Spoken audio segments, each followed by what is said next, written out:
Good evening, ladies and gentlemen. Good evening, dear public, and warm welcome to all of you. Tonight we start with the third workshop. It's called Post-Colonial Deconstruction, Artistic Interventions Towards a Multi-Layered Monument.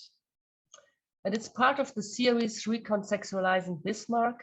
Another expert workshop is taking place today, to which again, I warmly welcome you on behalf of the Ministry of Culture and Media. I am particularly happy that we are welcoming a number of renowned artists and scholars today. Among them, George Adiakbo, who is connected to a very special way to Hamburg. Bonsoir, Monsieur Adiakbo. Nous nous sentons très honoreux que vous participez à notre discussion. Bienvenue. The digital format is not ideal, and many are tired of Zoom meetings and Zoom conferences. But on the other hand, it allows our guests from abroad and from other German cities to participate.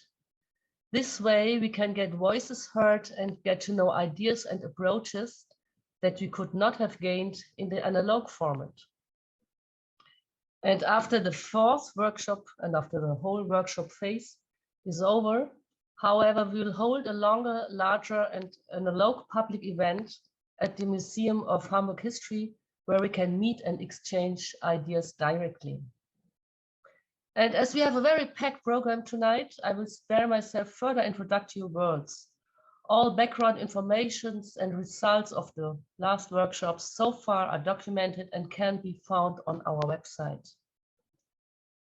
And now I'm looking forward to a multi-voiced event with different scientific approaches and artistic ideas around the Colossus in the Old Elbpark.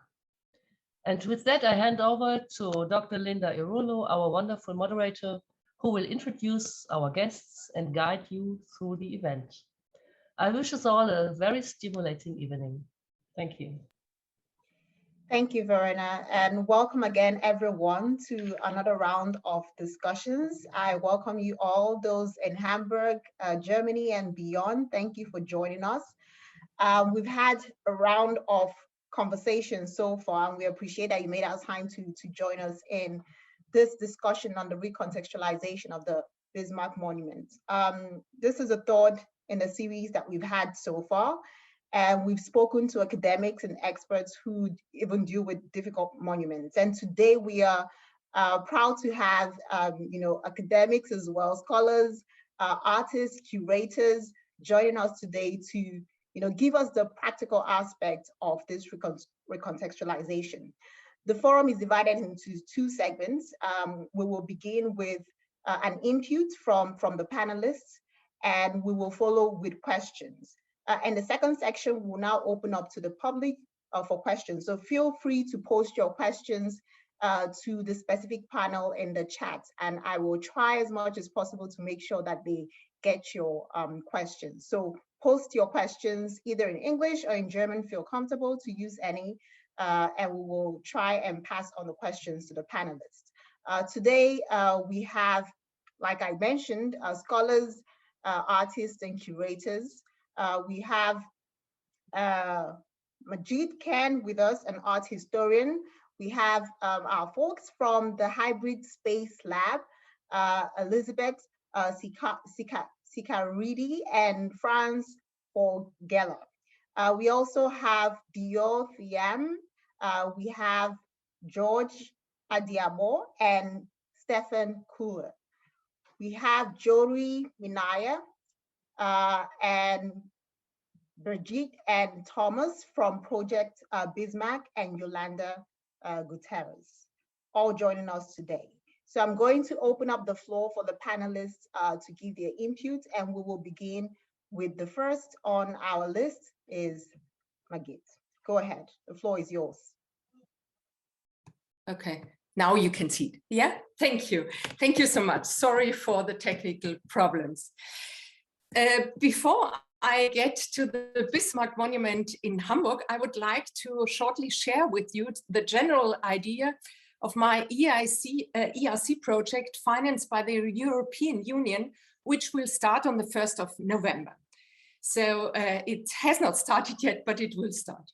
The project works with the concept of visual skepticism, a term I coined in 2017.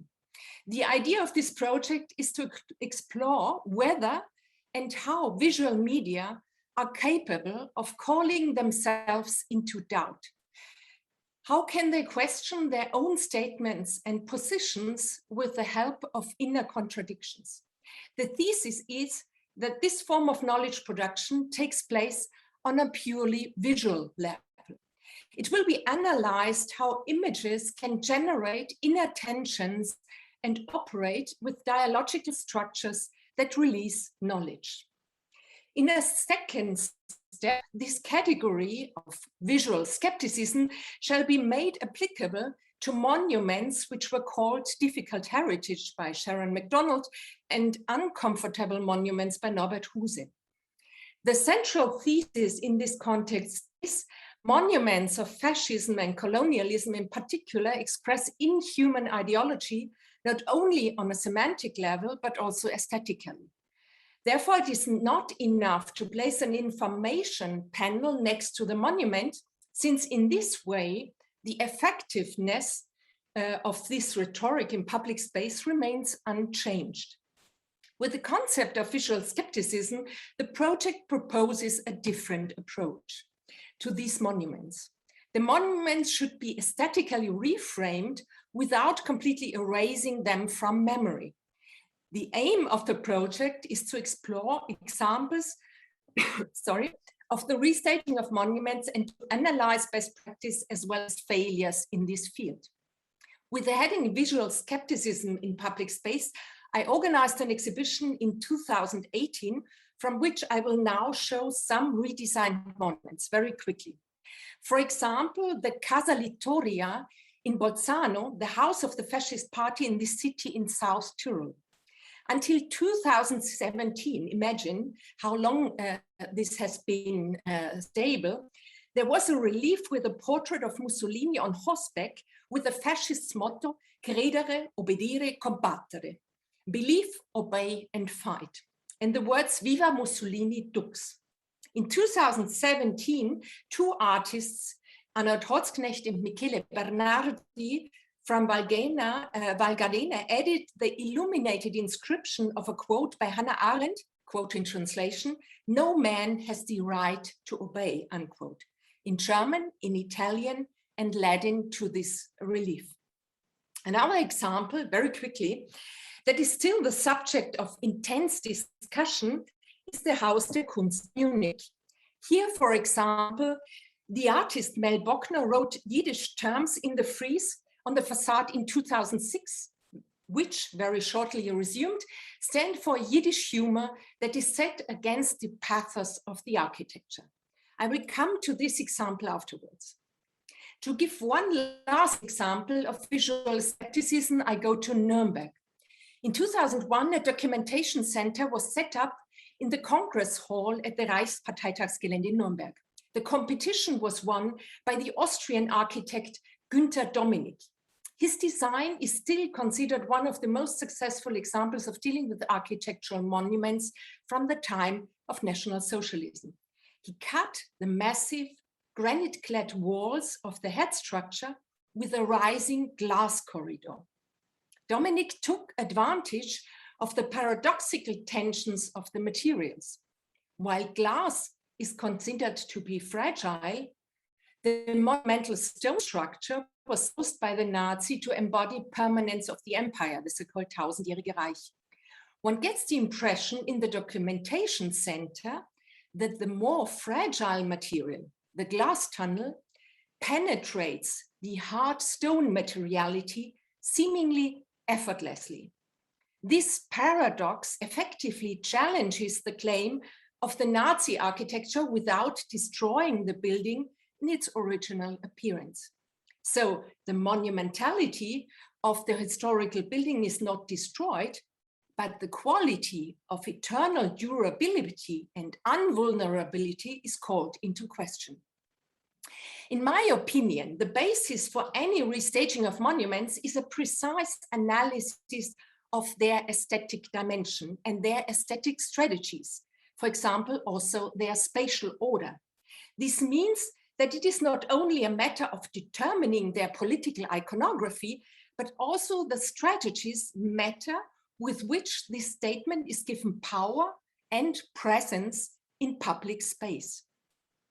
In the case of the Hamburg Bismarck monument, we have exemplary analysis on this, which we owe to Jörg Schilling and other colleagues. From the context of these publications, I would like to highlight a few aspects for today's discussion that seem to me to be essential in the case of redesign and which, in my view, should be addressed. Firstly, the specific materiality. With the stone granite, a building material was chosen that conveys a specific semantic charge of durability. It also suggests heaviness and immobility. Secondly, the monumentality and the sheer size of the memorial. The entire monument measures 34.5 meters, the substructure 19.5 meters, and the figure alone 14.8 meters. And thirdly, very important, the spatial concept of the monument, and I think here especially about the relation to the harbor. The figure, which is the result of a famous, sorry, I have a problem here with my, now it's better. The figure, which is the result of a fusion of a portrait of Bismarck and a depiction of a Roland knight, rises above a hill far above the port of Hamburg. And the figure's axis of vision is directed towards the mouth of the river Elbe. In my opinion, a new conception of the monument must focus on the hegemonic dimension of this specific spatial order. The Roland, I'm showing you here the famous Roland in Bremen. Oh, sorry. What happens now? So, the famous Roland in Bremen was a medieval heroic figure erected mainly in market squares of towns. It was traditionally associated with dominion and territorial issues. In the heart of the city, Roland figures took on the task of visualizing urban self-confidence and urban pride, as research has pointed out. One aspect, however, remained underexposed in publications on the Bismarck monument, as far as I see it. This Roland figure has also had the task of embodying the validity of a certain legal order in the urban space. If such a figure is now not related to a central city square, but to the delimited spatial organization of the harbor, then an expansive moment is implicitly proclaimed for this legal order, which is not unproblematic in my view. It is not for nothing that the documents of the competition for the monument speak of the Elbe Heights offering a, quote, proud view from the center of the city into the world traffic, end of quote. Against this background, I believe that a redesign, if it is decided in a public negotiation, must also address the spatial organization and cannot be limited to the base of the monument. This impression already came up, interestingly, immediately after the Second World War, because as early as 1954, almost full-grown trees were planted in order to enclose the monument in its spatial effect. Here, a remarkable parallel to the post-war history of the already mentioned Haus der Kunst in Munich can be seen. For there too, avenue trees were planted in front of the monumental temple facade in order to enclose and limit the pathos of the National Socialist architecture. A bitter dispute came up in Munich over these trees only recently, for the proposal to cut down the trees that served as cover and restore the facade to its historical state was very widely rejected by the public. I mention this because during the second workshop, it was also proposed to leave the Bismarck monument to its natural decay. The question of nature's skeptical potential is also being explored in one part of my research project. But the hope of the 1950s to literally let grass grow, on German Gras drüber wachsen lassen, over the atrocities of National Socialism also documents, in my opinion, the highly problematic dimension of nature as a means of restaging. Maybe we can discuss on this afterwards. This should only be briefly mentioned here. I will quick come to an end. In Hamburg, on the other hand, the decision was made in 2003 to uncover the monument again. We can be curious to see what will happen next. In my opinion, above all, the controversies and public disputes are an important part of this process, because the question, what will you remember and how, must always be asked anew. And a political and social consensus is always the subject of continuous negotiation and can never be thought of as static and completed. In the analysis of phenomena of visual skepticism, an important question for me is how visual media can open up spaces of thought with the help of inner contradictions that elude a one-sided ideological charge. In this way, a form of recontextualization takes place on a purely visual level that operates with a destabilization of orders and hierarchies, so that an easy and hasty classification is denied. Instead, communication processes and discussions are triggered in the public space, inviting participation. And I think that's what we are doing today. Thank you for your attention. Thank you, Maggie. Thank you very much for an interesting input there. One thing that I want to point out that you have already raised is placing an information plaque is not enough. And you have raised the issues of material, size, and spatial concepts. And I think, you know, our panelists are in the best position to answer this question as to what is the way forward. Just to remind our audience, the bios of our panelists are on our website. You can easily find it there to have, you know, a better background of who they are. So now I'd like to invite our friends from the Hybrid Space Lab, Elizabeth and Franz. The floor is yours. Thank you so much for the invitation. Thank you, Linda. And also thank you, Margit, for the very dense and insightful short lecture. Franz Vogelaar and I are founders of Hybrid Space Lab, a think tank and design lab for architecture, urbanism, design, and digital culture, focusing on cultural innovation with a transdisciplinary approach where the biological and the technological are thought and developed together. Professor Franz Vogelaar founded in 1989 the first department of hybrid space worldwide at the Academy of Media Arts Cologne. And I, Elizabeth, have been lecturing since 1997 on design on the urban landscape, working with landscape architecture students, also on controversial and difficult memory sites.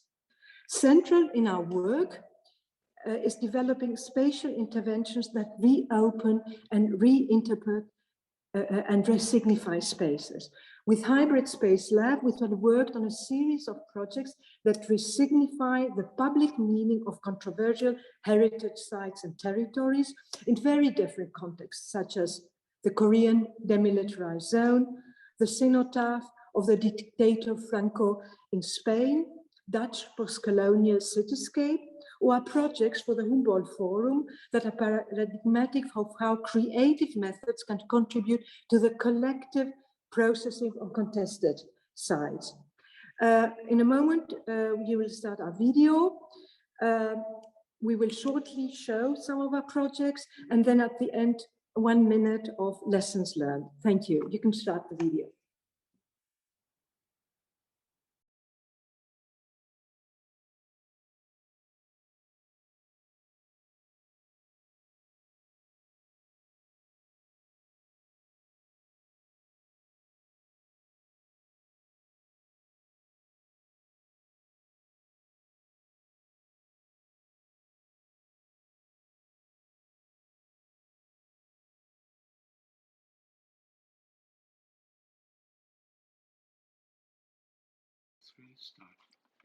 Behind the replica of a Baroque palace facade, the Humboldt Forum in Berlin is a cultural center of international renown with the Berlin ethnographic collections and a space dedicated to the global dialogue of cultures.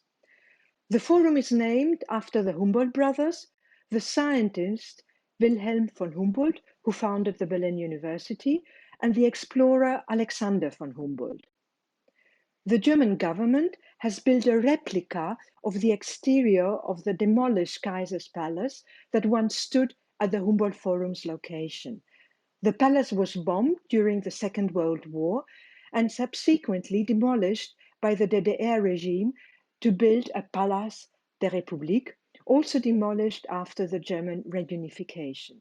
Therefore, the Humboldt Forum stirs heated debates as it involves issues of historical national symbols, the international role of the city, and supranational cultural networks. In 2015, the funds needed for the Humboldt Forum stone facade were still missing, so consultations for alternative proposals remained open. We therefore proposed, as an alternative to the palace Baroque stone facade, to wrap the building with a luscious vertical green, a Humboldt jungle, referring to the jungle explorer and sustainability pioneer Alexander von Humboldt, giving a more extrovert, more contemporary, and more environmentally friendly form to the Humboldt Forum building. Our radical Humboldt jungle was enthusiastically embraced by the German cultural world and the press as the rescue of the Humboldt Forum, the popular tabloid press asking the Berliners if they wanted a version of the palace.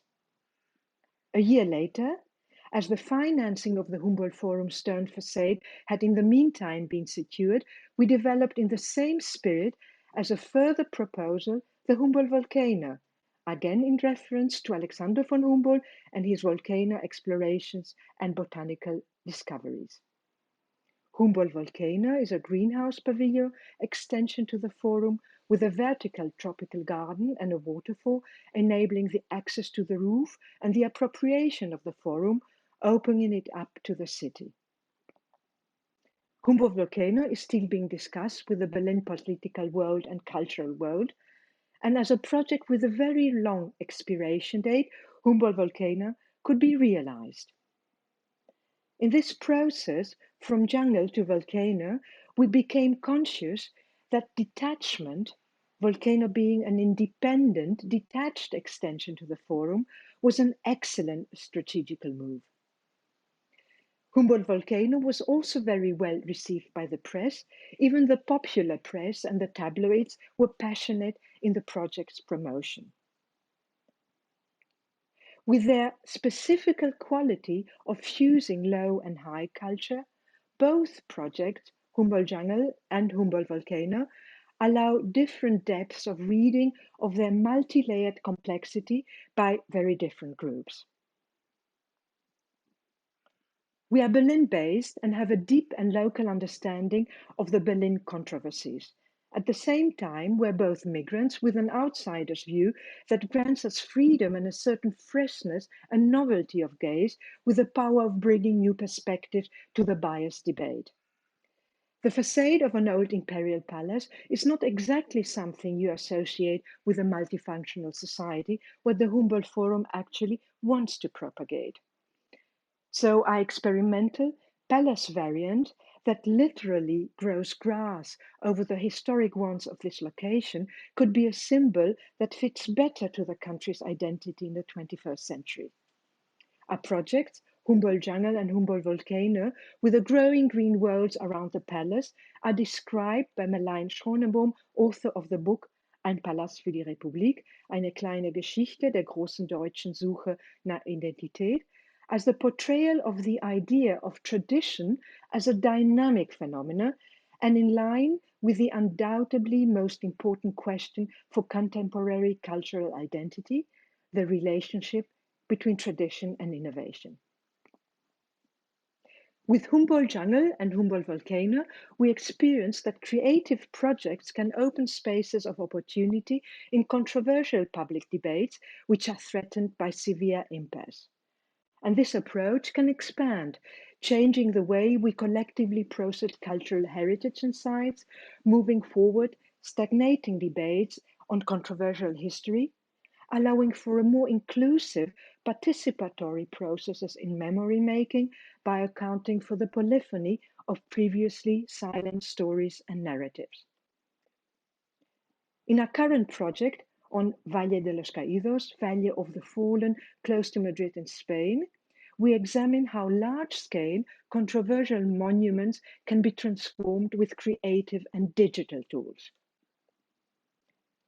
Valle de los Caídos is the world's most controversial active monument, an example of the difficulties of the processes for transforming such controversial heritage. The Francoist Memorial, with its 152-meter high cross visible up to a distance of 30 kilometers, and a 262-meter long crypt with a 42-meter high vault cut out of the granite mountain rock, encompasses an entire landscape. Here you see the cross and the front esplanade, and here the Benedictine monastery at the back. Here, the underground basilica connecting the esplanade at the front and the monastery at the back. A section through the mountain showing the underground basilica connecting the esplanade and the monastery. The monument was built between 1940 and 1959, partly by the forced labor of Spanish Republican political prisoners. The site is also a mass grave, as it contains the remains of over 33,000 fallen from both sides of the conflict that were moved there from mass graves spread out all over the country. The mass graves at Valle de los Caídos are hidden in the mountain behind the basilica walls and in no way visible. The basilica featured until October 2019 Franco's grave in its most prominent spot next to the grave of the Falangist leader Primo de Rivera. And the Benedictine monks who maintain the monument and are hosted in the monastery on site say a daily mass. And anti-Franco's exhumation from the underground basilica in October 2019 at his grave in his honor. Yet, at Valle de los Caídos, there is no information about this complex, contentious history, and it is still a tourist destination. Over the past years, there has been an intensifying discourse and controversial public debate in Spanish society and politics about the transformations needed at Valle de los Caídos.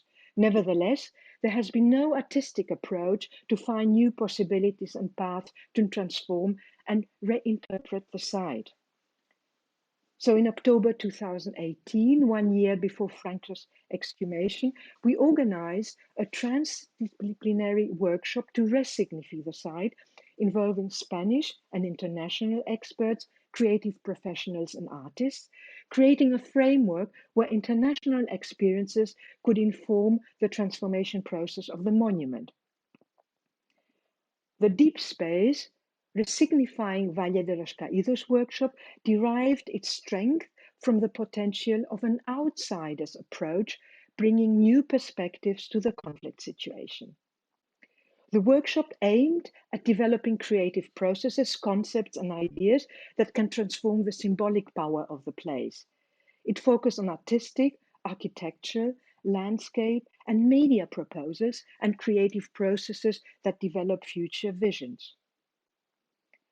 One workshop group focused on the mapping of the monument in its surrounding landscape, developing proposals for paths and viewpoints, creating new perspectives, aiming at making people aware of the valley's painful history as they move through it. The second group stretched their design thinking into 50 years from now and envisioned a future for the monument, including the possibility of it becoming a research center, a venue hosting an art and engagement program, and a global center for peace and interpretation. And the third group dealt with the idea of creating a digital archive which would allow to gather, access and store bottom-up collaborative and interdisciplinary contributions on the monument's morbid history.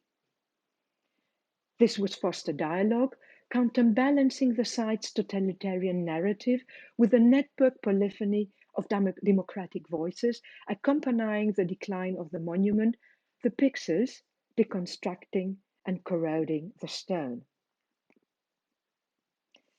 The Deep Space, Resignifying Valle de los Caídos project was very well received in Spain as well as internationally. In particular, the implementation of digital tools for post-Franco memory making attracted considerable attention as it could change the site's totalitarian nature, as described, for example, in the article published in the Spanish newspaper El País. Such a digital contextualization of the monument can support the transformation of the site without physically changing it, keeping it as a testimony of a certain time and regime. This digital transformation follows the detachment strategy, allowing to work on monuments and heritage sites of very different scales. Digital tools can support a critical engagement with physical heritage on the large scale, for example, for rereading the cityscape, granting visibility and recognition to voices and histories previously silenced, fostering memory making and processing through the development of innovative participatory methods that do not physically touch the spaces involved. The next step in the Resignifying Valle de los Caídos project is the development of an augmented reality application that would enable visitors to explore the hidden layers of the memorial's complex and controversial history whilst crossing it. The augmented reality application will make, in a sort of X-ray view, the graves visible that are hidden behind the basilica and without insignia at all. It would also enable, while moving around the grounds, to experience archaeological remains of the barracks of the prisoners of war who've lived there with their families, while for almost 2 decades carved displays out of the granite rock. Such an augmenting of the physical monument with the help of virtual worlds would make visible what Franco did not want visitors to see at Valle de los Caídos, counterbalancing the predominant narratives. This augmented reality application is a tool for supporting the long-term and troublesome process of the site transformation, paving the way from recognition to reconciliation. The Resignifying Valle de los Caídos project is part of the Deep Space investigative program initiated to deal with politics of memory, controversial space and monuments, digitalization and heritage. The project started this exploration, focusing on how future heritage sites could look like, feel, sound like, and how their digitally enriched features could affect memory making processes. Thank you.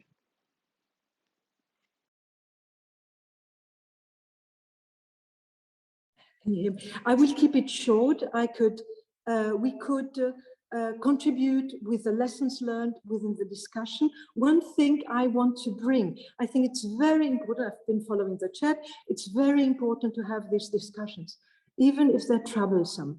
And I think one of the main sort of advice, it's difficult in a situation you're an outsider, is about Hamburg, is it should not be about finding a quick solution, but about supporting the long-term and troublesome. We think it fits there and it's part of the process of the site's transformation.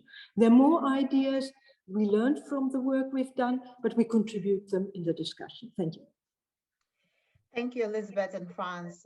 Yeah, that's very important. I would also second that. It's important to also note that difficult monuments are not just residing in Germany, but can be found across the world. So it's important to also learn how other countries are trying to deal with their own difficult history. Now we'll move over to Diotiem. Diotiem, the floor is yours. Please carry on with your input.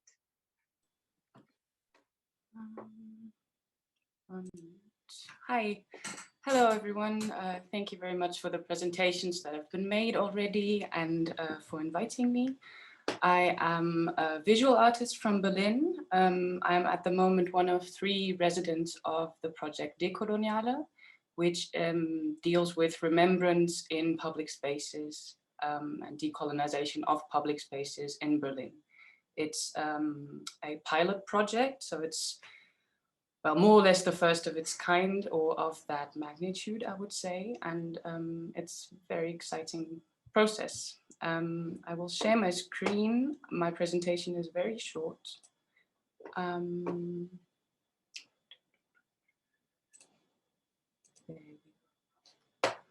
So I hope you can all see.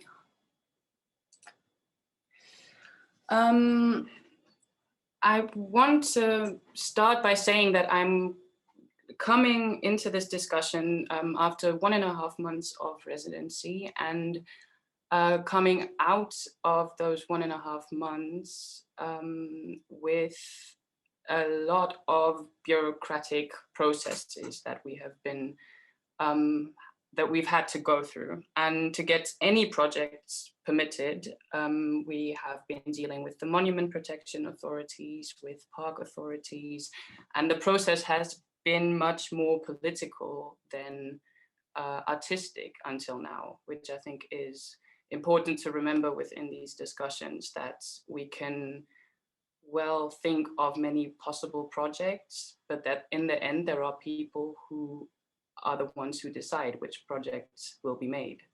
And that I think it's important to maybe keep that in mind. I think for me, that has definitely led me to one of the first questions that have sort of guided me in approaching this whole project and an idea for an intervention, which is, as artists, do I now come into this discussion adapting my idea to what I think might be possible, what could actually be permitted as a project, or do I keep on, well, dreaming in a way and imagine what could be, what do we really want? I mean, I guess I gave the answer already sort of in asking the question. And especially in the second workshop, I remember there was a talk about decolonization of the mind. And I think I would like to extend that to decolonization of the imagination as well, which I think is one of the basic places that we have to start with. Because if we can't imagine anything that is different from what is possible now, it's very unlikely that something will change. I think art can be a very useful and a very beautiful tool to sort of learn that, because it can offer the freedom to imagine anything, even things that we might not be able to implement. So I've tried to sort of shed all of these possible restrictions in trying to think of a possible intervention concerning the Bismarck monument in Hamburg. The second question that sort of that was important to me, or that I think can be interesting definitely and necessary, is how can we make sure and find ways that to deal with this monument that do not reproduce certain dynamics of power that are performed by the monument. So how can we avoid to sort of act out of a reactive position always, but rather find ways that are maybe proactive? How can we avoid to mirror those structures that we're trying to actually break through?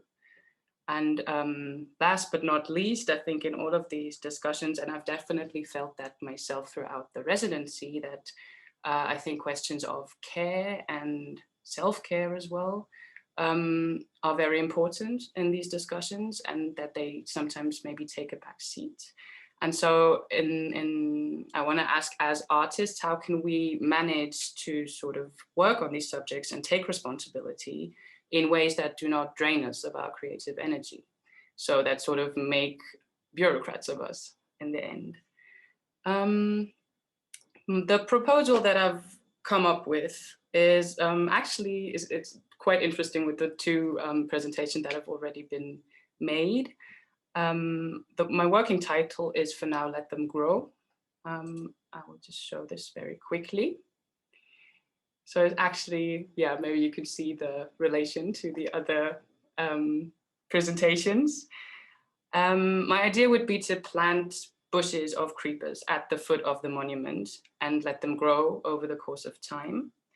I think that this should not be the only aspect of it. I would imagine, for example, an annual festival around the monument that can sort of deal with the more commemorative and performative and educational purposes of that history, or of an intervention, not of the history of that intervention. But most importantly, also a festival would give the space for anything that we could decide right now to still change and develop over time. So it would not be one idea that we decide on, that somebody decides on and so at some point in time, but something that can constantly be remade by a group of people that hopefully will change in time and through generations to come.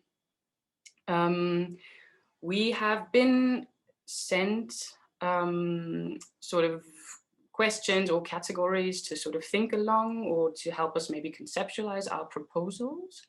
And I just wanted to comment on that shortly. There were these categories of, for example, material as opposed to immaterial, or natural, artificial, temporary, permanent, serious, humoristic. And I thought it maybe a bit problematic to sort of try and think about an intervention in terms of opposites. I think that the material does not have to exclude the immaterial. The temporary does not have to exclude the permanent. The serious doesn't have to exclude the humoristic. I think we're losing a lot if we try to sort of choose one over the other. I think a real process of decolonization must happen on all of those levels. And maybe a way to sort of lose this way of this dualism that is actually from the philosophy very much rooted in modernity, it could be much more interesting and inclusive to sort of try and think about ways that bear the possibilities of all of those aspects at the same time. And in this way, maybe have a more holistic approach, but yeah, maybe we can discuss that later. I will still try and sort of talk about my idea using some of those terms. I've focused mainly on the question of immateriality and materiality, as well as temporary or permanent intervention, because those were, I think, the terms where that opposition made the less sense to me. I think concerning the material or immaterial aspect, I think, and that has been said in the first presentation as well, and I agree with that very much. I think we're talking about the coloniality of visual culture here. We're talking about imagery, we're talking about representation of power, visual representation of power in history. So I think an answer, or a first kind of answer, especially an artistic one, must be visual and material. I think it is this question of putting a little plaque next to it or putting a critical text next to it. This does not interfere with the way people look at things and with what they see. If they don't want to read it, they don't have to read it. And the idea would be to sort of interfere in the direction someone looks at, especially with a monument like this that is so big. So I think things that enact power on a visual level could best be challenged on a visual level. I think the immaterial deconstruction should and could take place at the same time, for example, through having a festival that is regular, through having performances, through having exhibitions maybe around the monument, possibly of all of the projects that can't be made. I think as well as through, for example, a festival, I think immaterial deconstruction has to happen in schools, in universities, in museums, in politics and official institutions. I think art cannot fill all of this. I think an artistic intervention does have its limits at some point, which sort of leads me to this idea of permanence. I think one of the very singular aspects of art or an artistic intervention is that it can sort of point to or imagine ways of doing things without actually doing them in itself. So it can sort of point to strategies or think of other dynamics. So it can expose existing dynamics by, for example, emulating them. I guess it can also fall into a trap of reproducing dynamics that it is trying to abolish. So I guess there's some kind of danger there as well. But as I said, I think there is a limitation as well to what an artistic intervention could do with regard to decolonization, especially if it's a temporary one that in the end leaves the monument intact, which is unfortunately, those artistic interventions are probably the ones that would be permitted. As we've seen, for example, with the Bismarck monument in Berlin, that was covered and now is back in all its glory and looks exactly the same. I think that the deconstruction of colonial power, especially visually, is a very slow process. And I think I would be most interested in an artistic intervention that can reflect that slowness. I think slowness in itself, as well as non-performance, can be decolonial tools. I think they can counteract the idea of progress in the modern sense of the word, of acceleration as something generally good. I think they can also point to modes of healing and of reconciliation that are not things that can just happen quickly or that can be imposed. I think instead it could give the necessary time to sort of learn to live with the painful histories that we all carry, as I guess formerly colonized and marginalized people have had to do for a long time, instead to sort of rush to get over that history or sort of get to the end of that process as quickly as possible. So I think, and I'm going to come to the end soon, I think the idea of permanence in itself is maybe problematic in this context.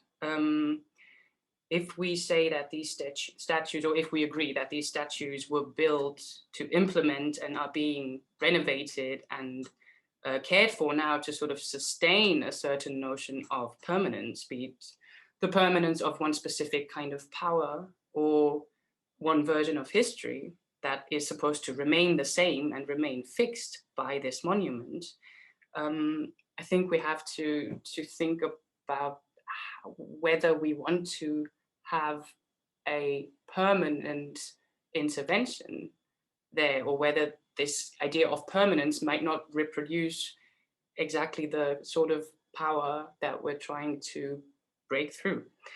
I think the core argument for an artistic intervention and for the recontextualization of this sort of monument is that there is no one version of history, and that history sort of changes according to who tells it.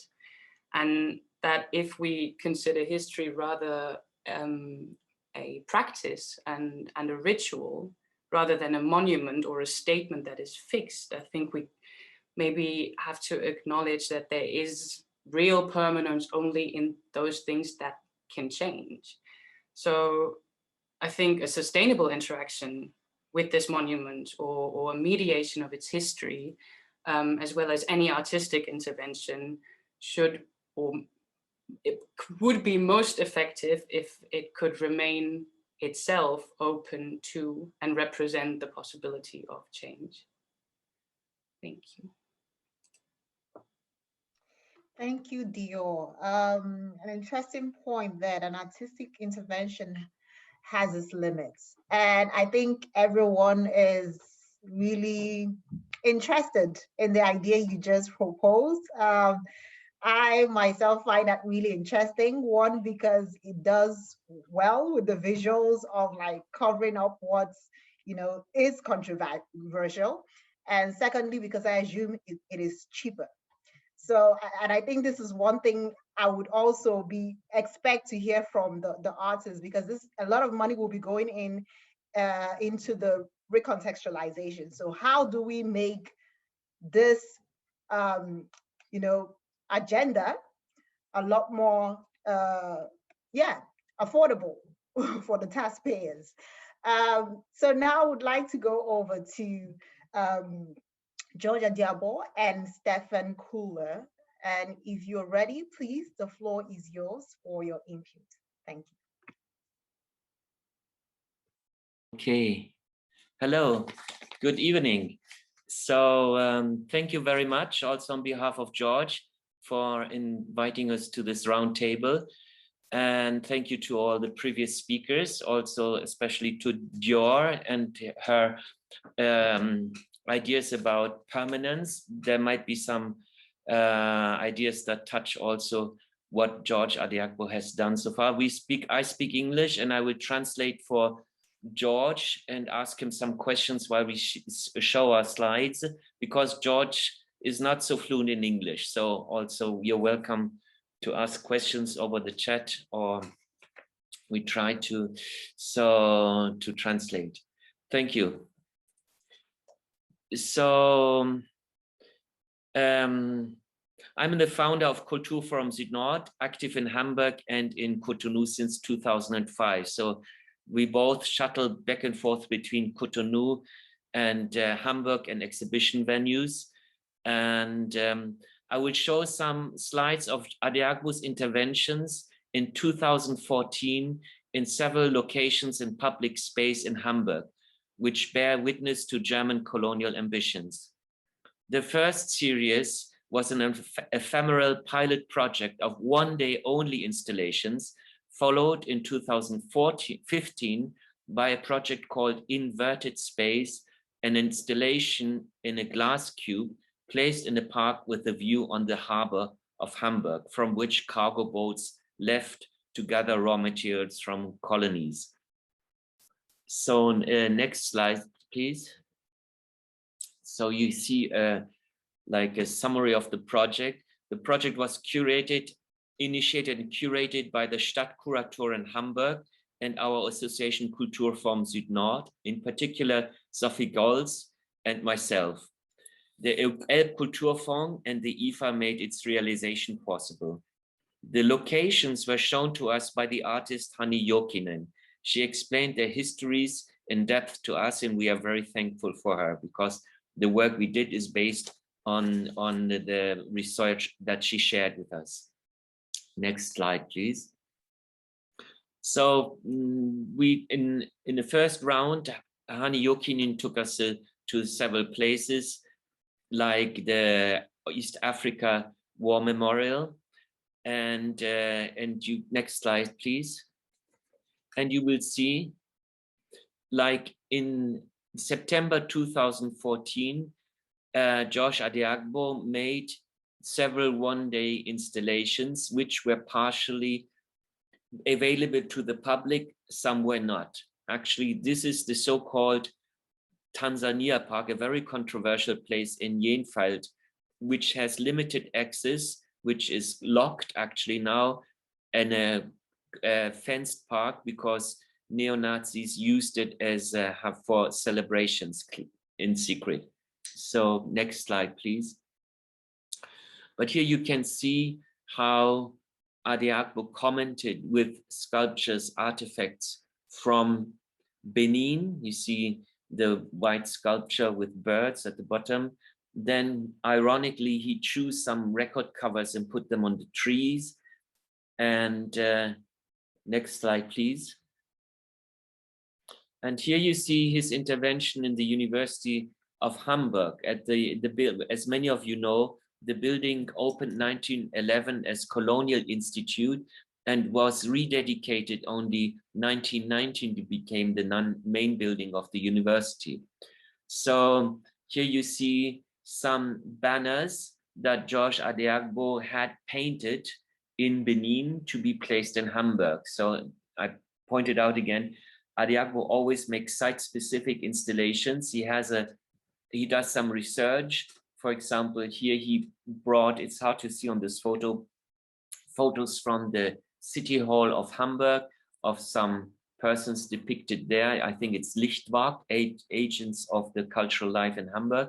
He has them brought to Benin, and he has a team of artisans in Benin that realizes the paintings and sculptures according to his instructions. So cultural transfer is part of his practice.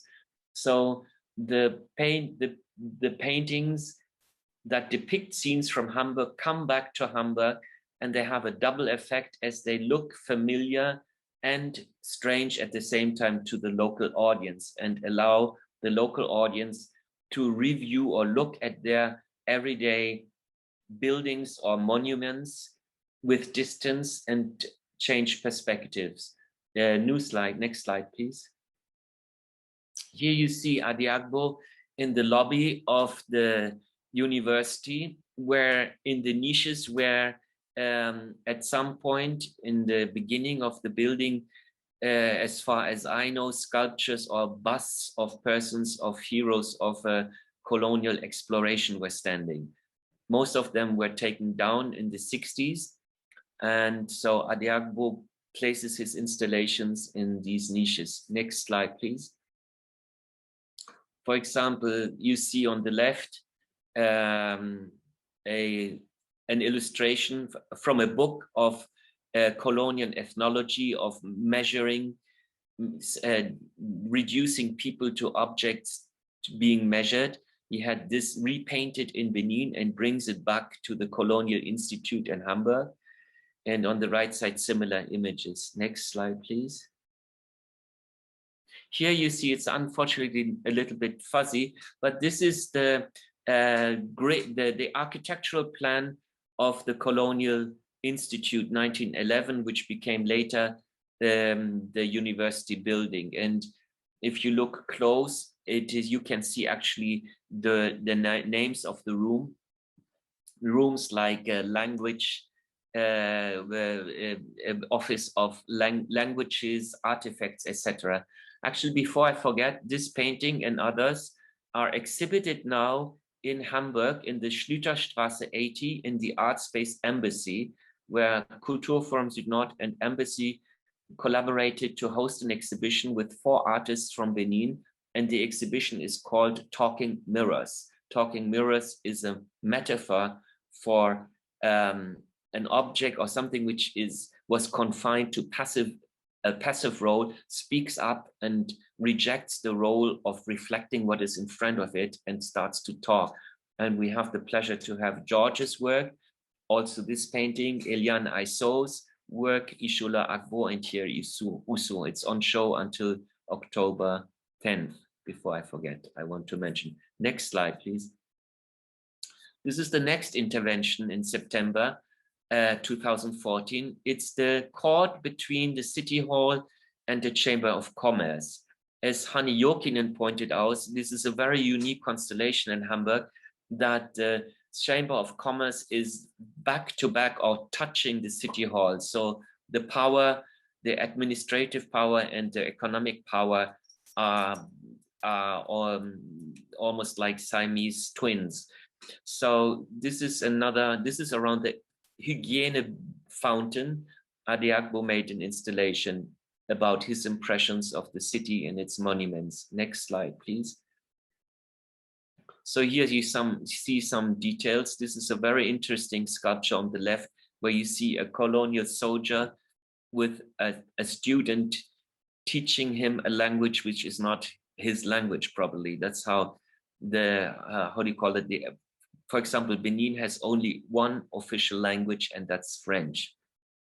On the right side, you see a painting on the floor, which depicts the allegories in the roof of the Chamber of Commerce, where there are stereotyped images of the African continent. Maybe we have a close-up, please. Next slide.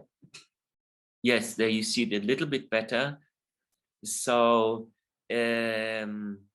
these are reproductions in Benin of stereotyped renderings in German in Hamburg of the African continent. So this is a kind of also process of deconstructing via cultural transfer.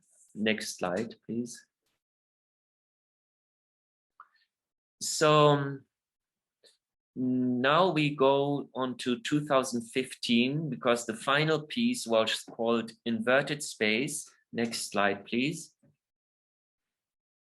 And you see actually here Adiagbo in a tent covering a white cube. The white cube is a base, like a pedestal, where he makes an installation, and over that a glass cover is put.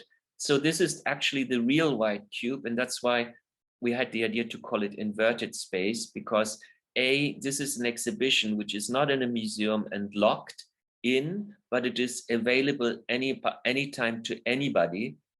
And it also, Adiagbo collected things that people lost or threw away in the streets of Hamburg, and he brings them back, but in his museum that is on view on the Altonaer balcony, actually.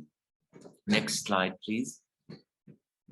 So here you see how in the end the glass cover is put on, and the piece, which weighs several tons, is transported to Altonaer Balkon. That's just at the beginning of the road called Palmaille, and it has a view on the port of Hamburg. Next slide, please.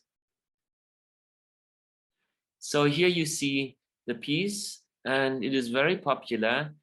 It shows a lot also the paintings.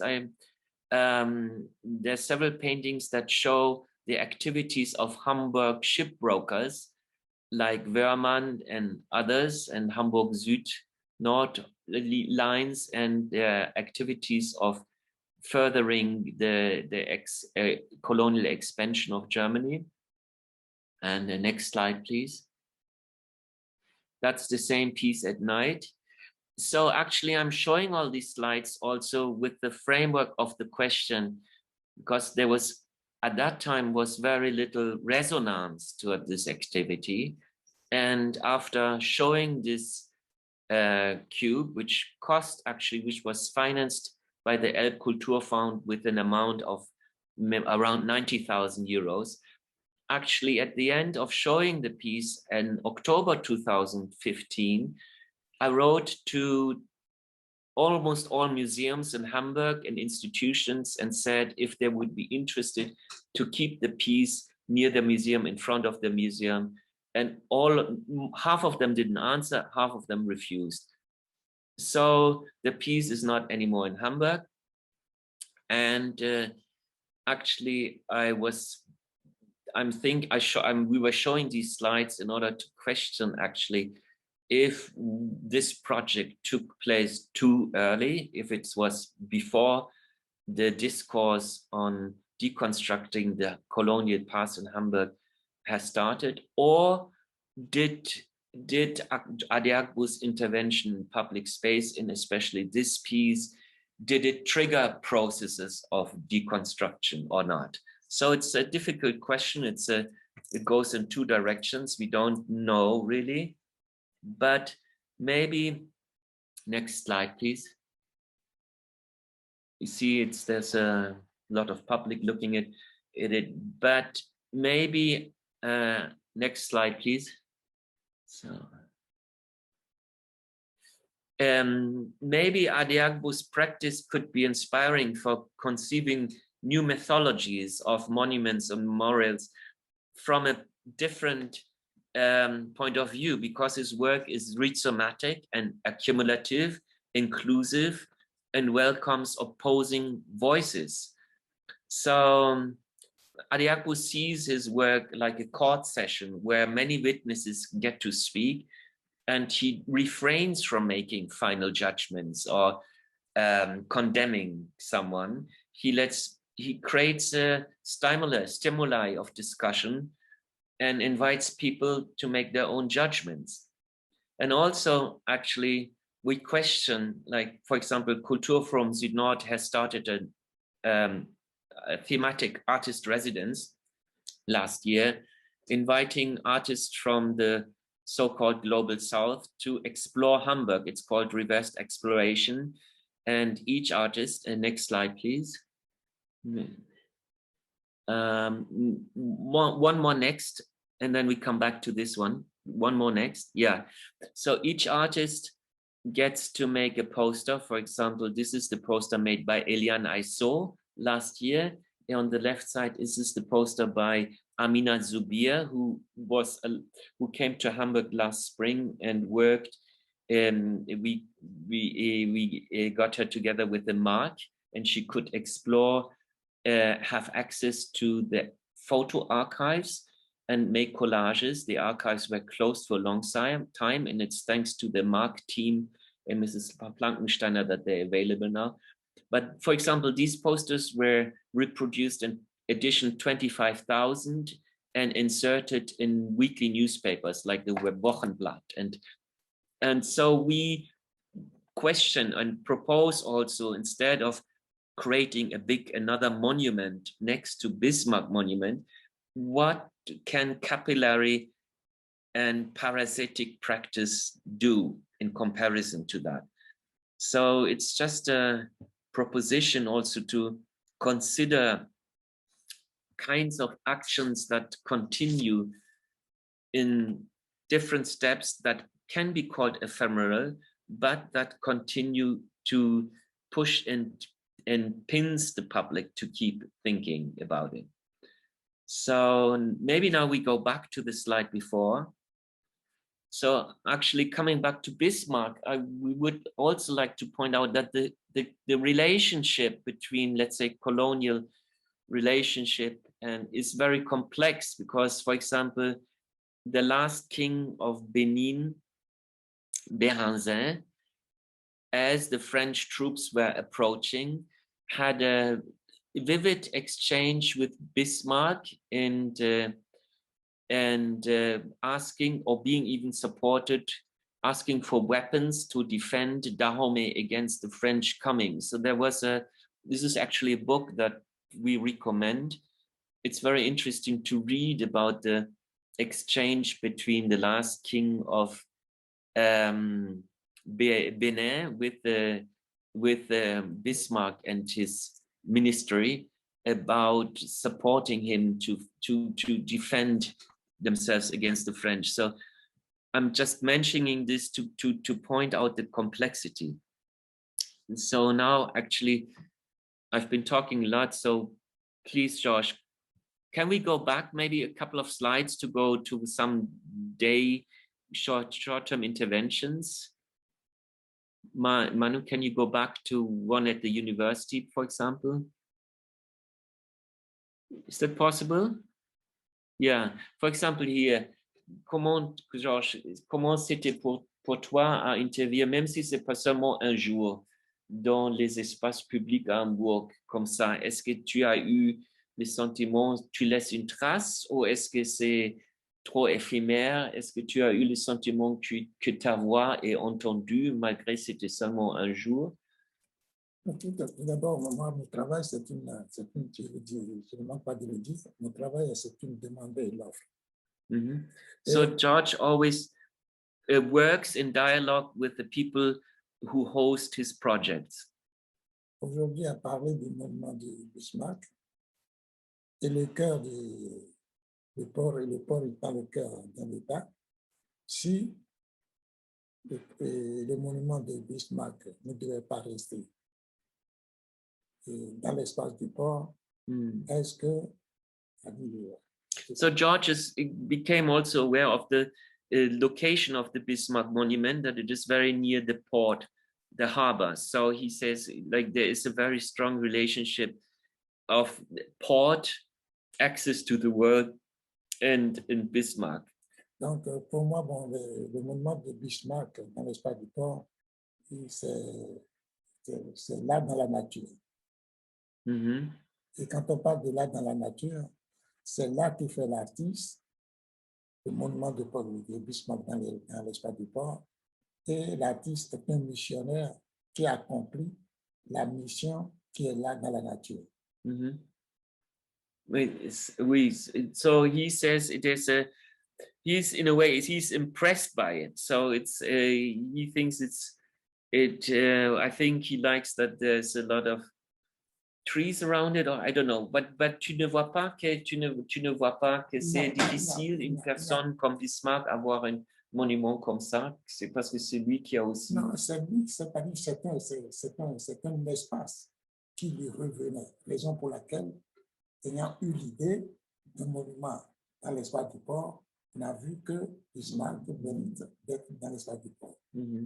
Donc, pour moi, bon, l'artiste qui a mis let them ground, c'est-à-dire de laisser pousser, il vaut mieux mettre l'art et la nature.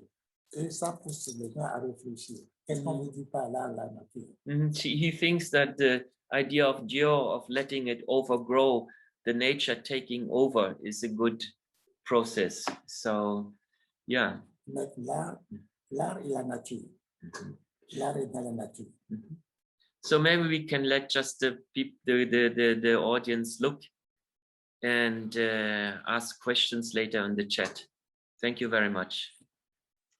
Thank you, George and Stefan, for an interesting presentation. I see some convergence going on this, on the agreement on the nature taking over, but we still have more panelists to listen to. So we will go over to Jody Minaja. And thank you, just, Linda. yeah, before Jody comes in, we just want to know that, point to the audience that George and Stefan would not be here longer. They will be leaving us soon, but we'll keep in touch. George and Stefan, we thank you so much for joining us for the panel, and we will definitely keep in touch. On behalf of the organizers and the ministry, we appreciate your input to this conversation. Thank you. So, Jody, over to you.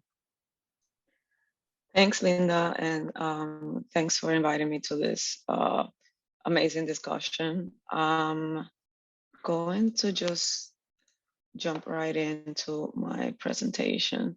So my name is Jody Minaja. I'm an interdisciplinary visual artist. I'm based in New York. I am Dominican and United Statesian, which is a term that I prefer to American. And I wanted to start with 2 minutes of a brief background on some visual language that I have used in my practice for a while before jumping into the series that I'll talk about. The drawing that you're seeing here to the left is a drawing that I made about like 13 years ago, where I was exploring the iconography of power and dictatorship in the Dominican Republic. As you see to the right, there's this poster of the Dominican Party led by Rafael Leonidas Trujillo, who was a dictator in the Dominican Republic from the 30s to the 60s. And then this is one element within this larger installation that is thinking about gender roles and domesticity in relation to those ideas of machismo and a broader political context, where I'm using layering and tearing to talk about that overlapping of history and behaviors and conditions that inform society. Then this is a video where that documents a piece that I spent about a month painting in a museum. And at the end, I pour water on my body and use my body as a brush to undo the process that I was doing. And it's an exploration on the construction of tropical aesthetics as they relate to colonialism and exoticism and consumption of the other. And I'm gonna quickly go into this one, which is another example of that deconstruction of tropical aesthetic, this time through pixelation, using pixelation as a way to frustrate the desire to see things clearly. And later I expanded that gesture into this installation, which I think must be like one of the first instances that I was dealing with public space. It's an installation that is thinking about opacity and transparency. So it's a greenhouse that I appropriated and covered in this one-way visibility vinyl, where when you are seeing it from the outside, it's opaque. And then when you see it from the inside out, it's transparent. It's thinking about the symbol of a greenhouse and its colonial context, and you know how greenhouses were very important to colonization in terms of studying plants that were later exploited.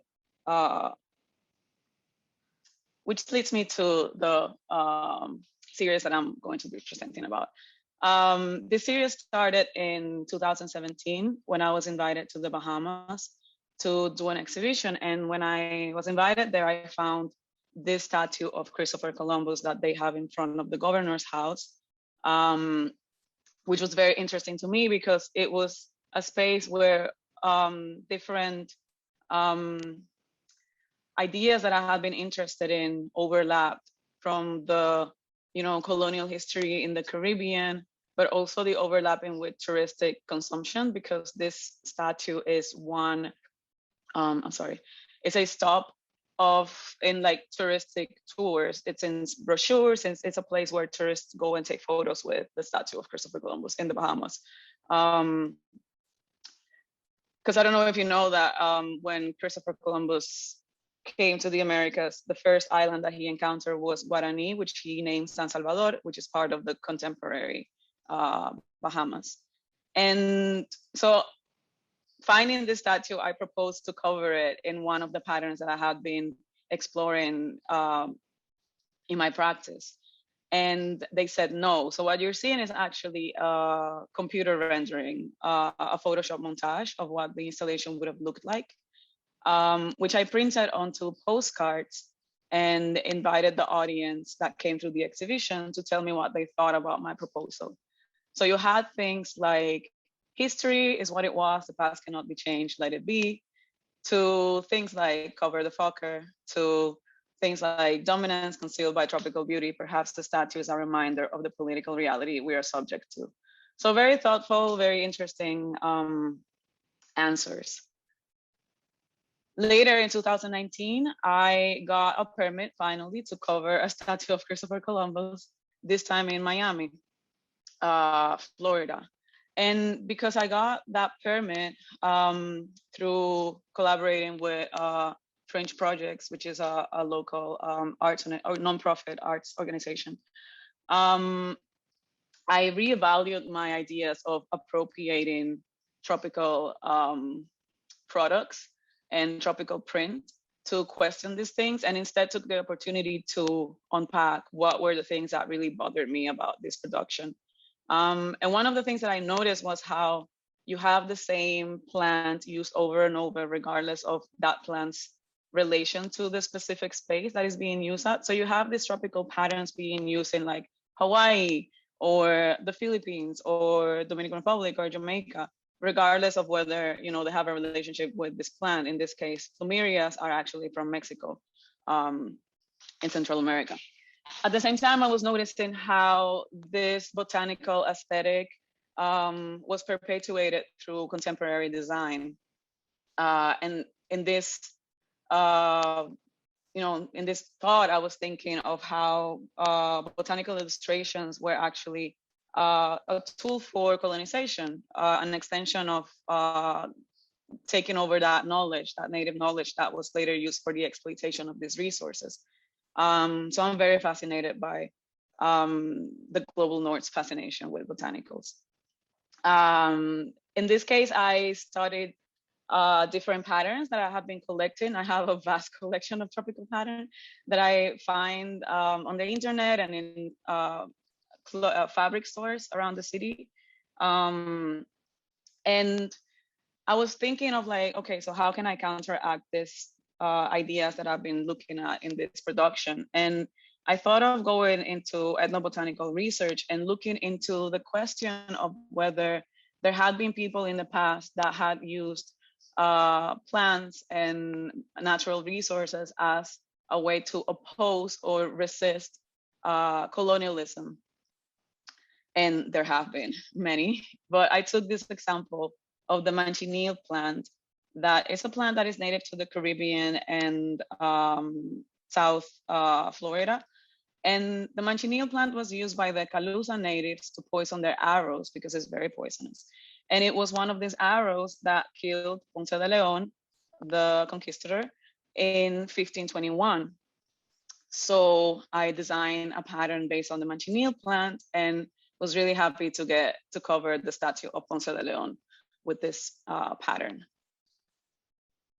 I was also, in that occasion, looking into castor plant, Yopon holly, and Rompe Saragüey, which are 3 plants that different groups of people in the Caribbean have related to, in terms of thinking about it as a metaphorical or a spiritual plant, in the sense that it's linked to cleansing, purging, getting rid of bad energies.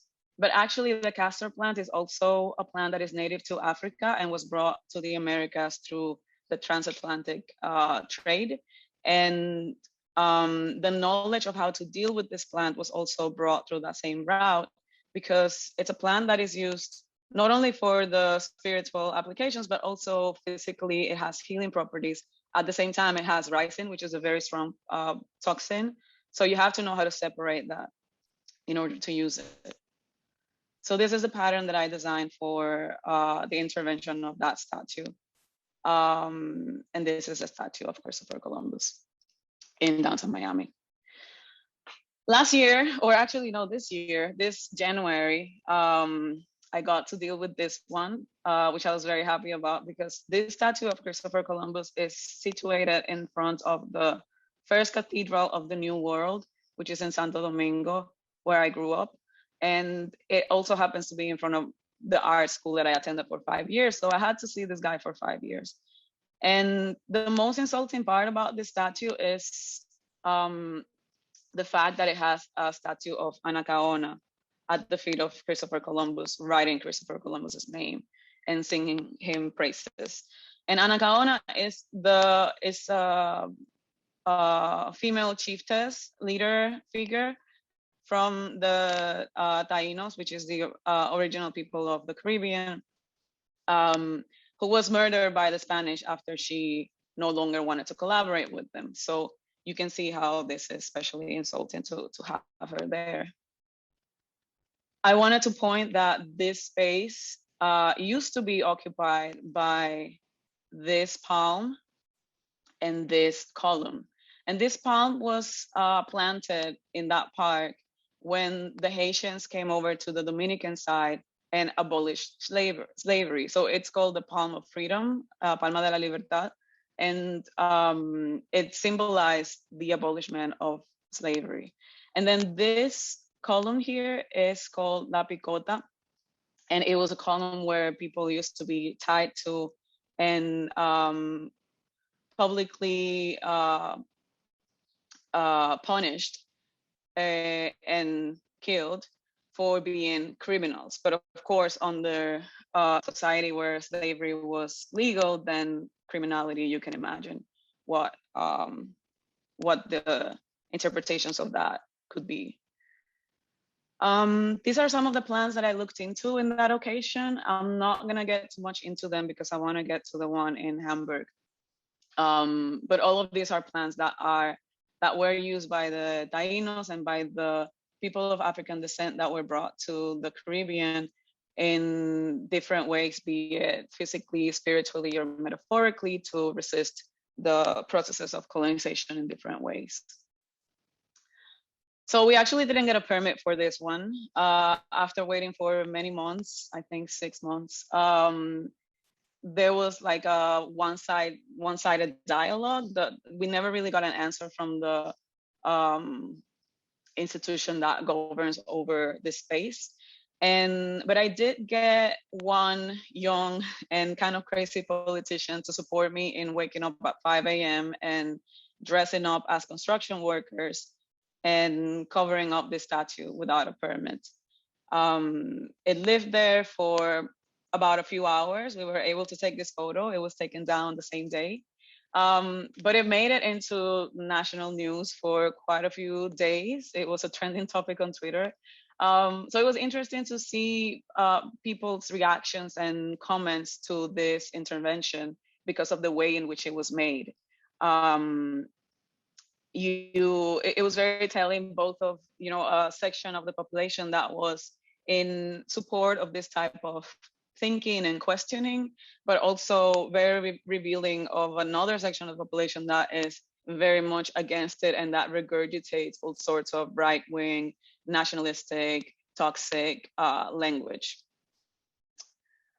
And then finally, the one in Hamburg that is still up, I think, until the end of this month. I was invited by Imagine the City to intervene the statues of Christopher Columbus and Vasco da Gama.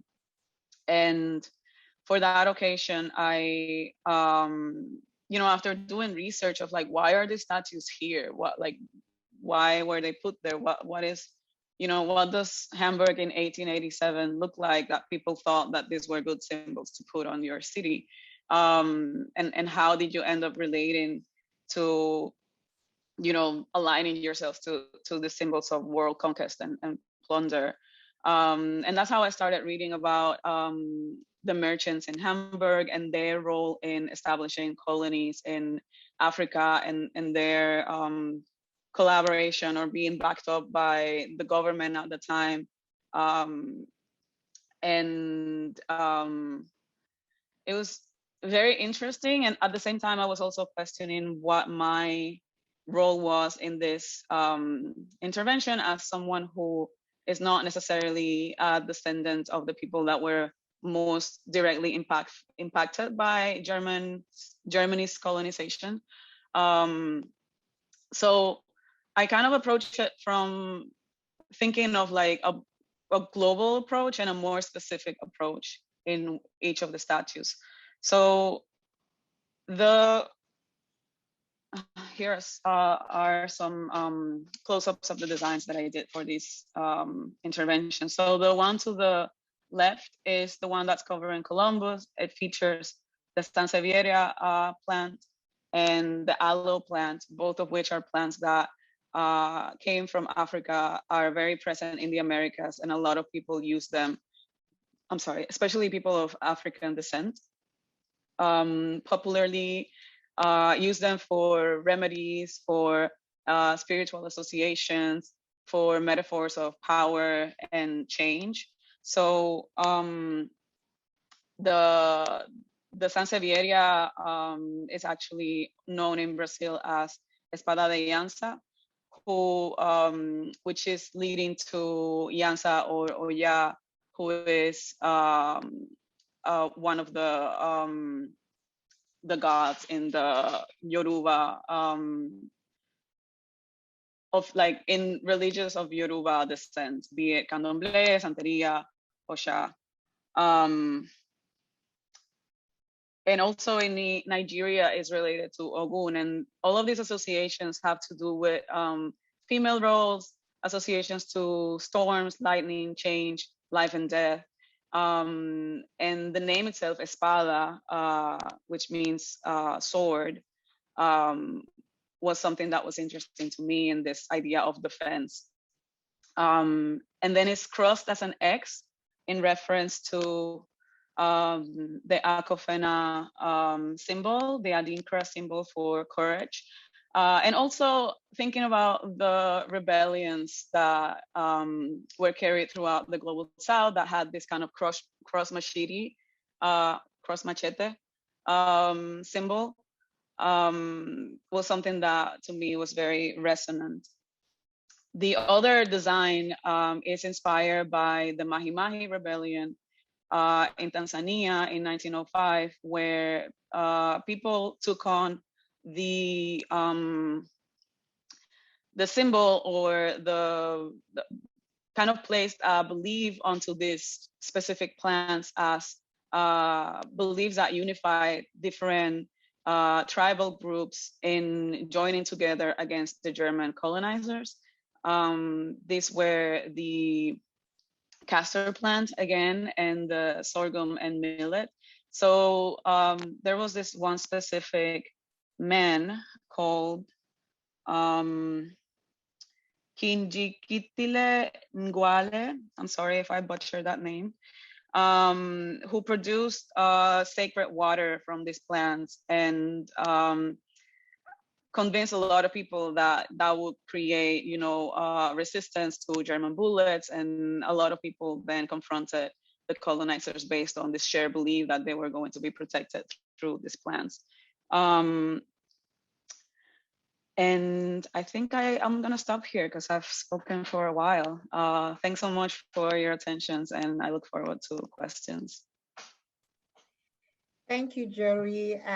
It's interesting for me to hear from, you know, seeing the link between Africa, you know, Yoruba culture, I'm not, but Nigerian, and the Caribbean societies. And, you know, how some of these statues can also be demeaning in the process. So I'm also looking forward to hearing from the artists, how do we make this, you know, artistic representations self-explanatory enough for the non-artists who are passing by and viewing this thing. So maybe we'll have more of these conversations later on.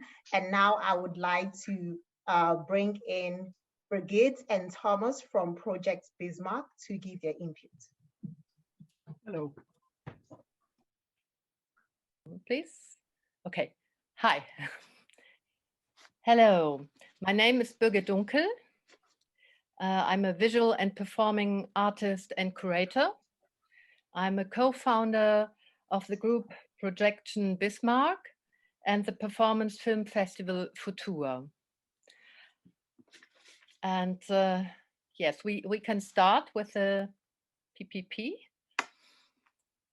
Welcome to the project Projection Bismarck. We are a group of Hamburg-based artists, filmmakers, scientists, curators, and very important, our professional projectionist. We had the idea to participate at the process of decolonizing and recontextualizing in a public and artistic way by projecting selected poetic pun keywords like haikus, pictures, and movies on the huge monument itself. We can change the slides faster. 30 seconds is a bit too slow.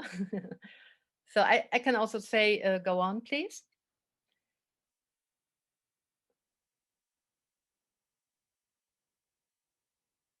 To use the controversial monument as a screen offers the possibility to give a stage to those who are concerned by the consequences of former colonial politics.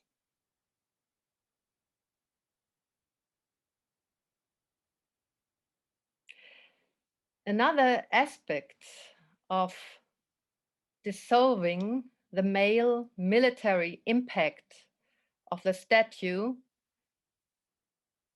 Oh, we can please go on faster, yes.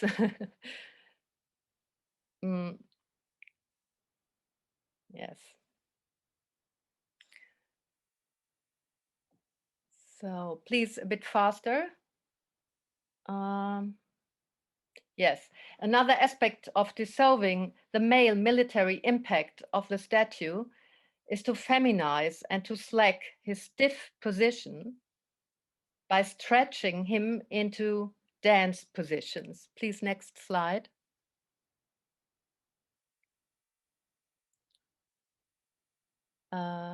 Next one.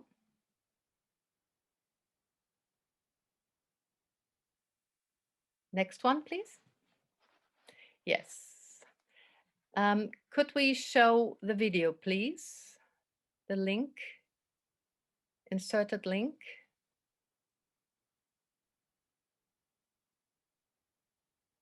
Can we show it? Probably no. We cannot show it right now. Okay. So we do it at the end, Birgit. At the end. At the end, it's okay. No problem. Okay, but this link is not in the end slide, in the last slide. Okay, so please slide 9.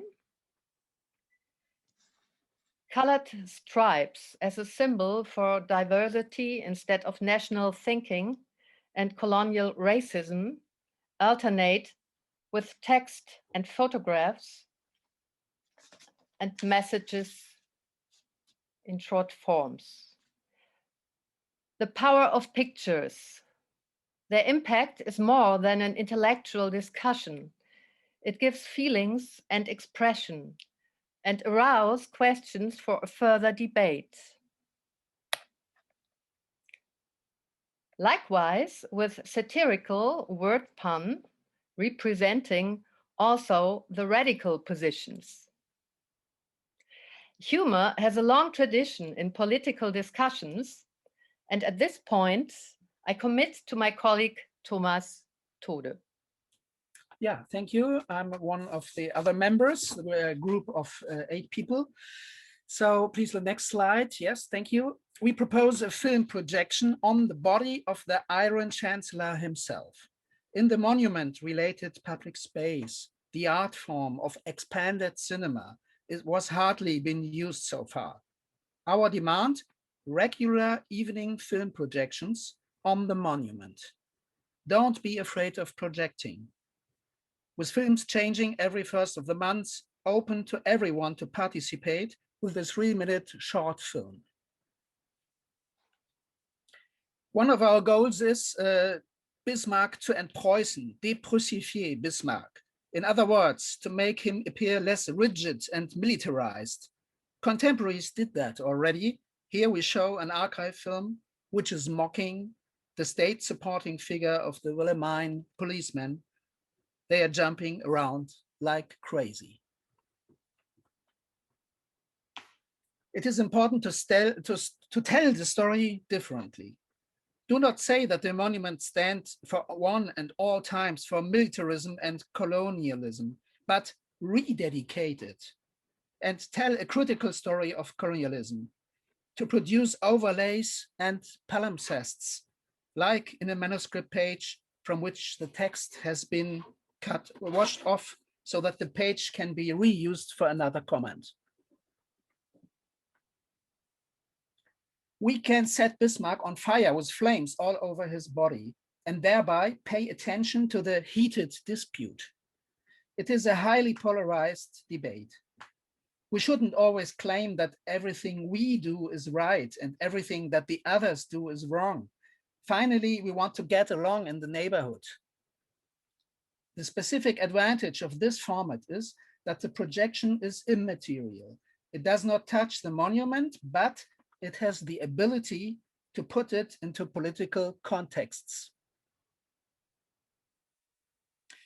With night projections, the monument would remain unchanged during the day. We therefore suggest a combination with a museum or pavilion or writing boards. But every night, when it gets dark, we will respond with a slogan campaign. During the day, the monument embodies Dr. Jekyll, but at night, it becomes Mr. Hyde. I by day and you by night. The size of the statue is enormous, like the Colossus of Rhodes.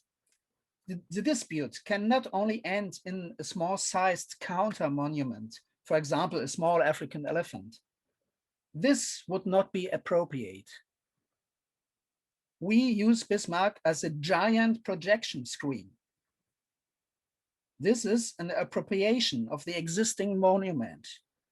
Conversation as a political act.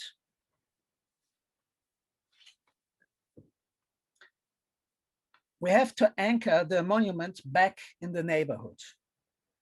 The evening film screenings can be combined with city tours in the districts of St. Pauli and Neustadt, or on colonial history, whether as a stopover of the tour or as an endpoint.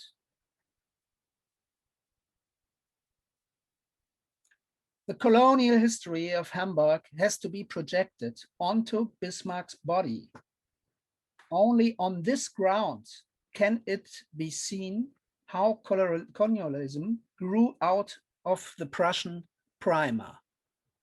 Therefore, we've asked artists from Peru and Namibia to send short films to be included in our projections. A teacher from a Hamburg school class has contacted us. They deal with the colonial history of Wilhelmsburg as part of the Decolonizing Storylines project.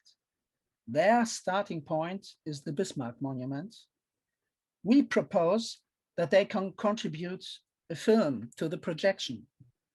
School children today know very well how to make films with reduced means, no sound, only images and subtitles. It should no longer remain an elitist discussion, but large film frames can be seen and understood by everyone, not only addressing the circles of elites. Transparency is an important asset. Furthermore, everyone can join in with a 3-minute film and give his opinion. Another advantage of the format is that every short film expresses its author. To summarize, the film can reflect diversified opinions from an activist background, from an artist one, humoristic, satirical, and serious interventions. They can include polemics, agitation, performance, scientific contextualization, poetic, imaginary, poems, Dada and haiku slogans, or just a question mark. The members of our group have different opinions about whether we should get rid of the monument. But we agreed in one point: as long as the monument is upright, we will project and exchange our diverse opinions. This could also be a model for mediating the process in society. Thank you very much. If the time is not up yet, we can show a 1-minute film clip. Not only one.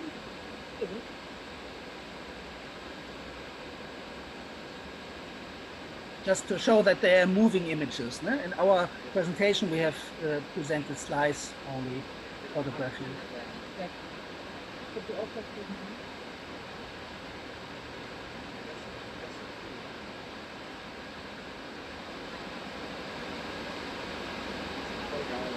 Change the size of the images, of course. It's very easy because sometimes we have to adapt.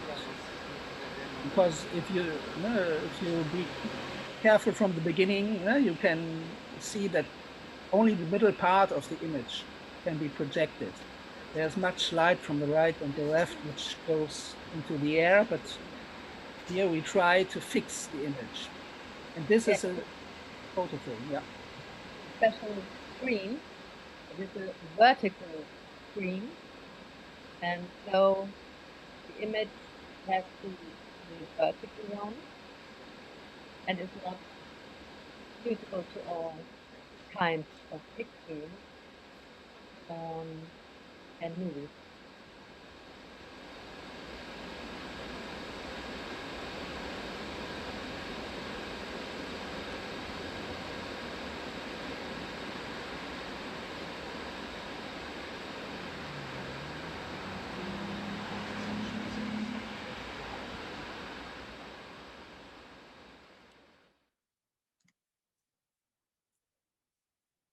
Okay. Do we still have time for another clip, or is time is up? Linda? Yes, unfortunately, our time is up and we need to move on to the next panelist. Thank you. Okay, thank you very much. Yeah, so like it seems ideas are popping up from our creative box. So let's listen. We have several options now. Let's listen to the last but not the least panelist, Yolanda Gutierrez. The floor is yours.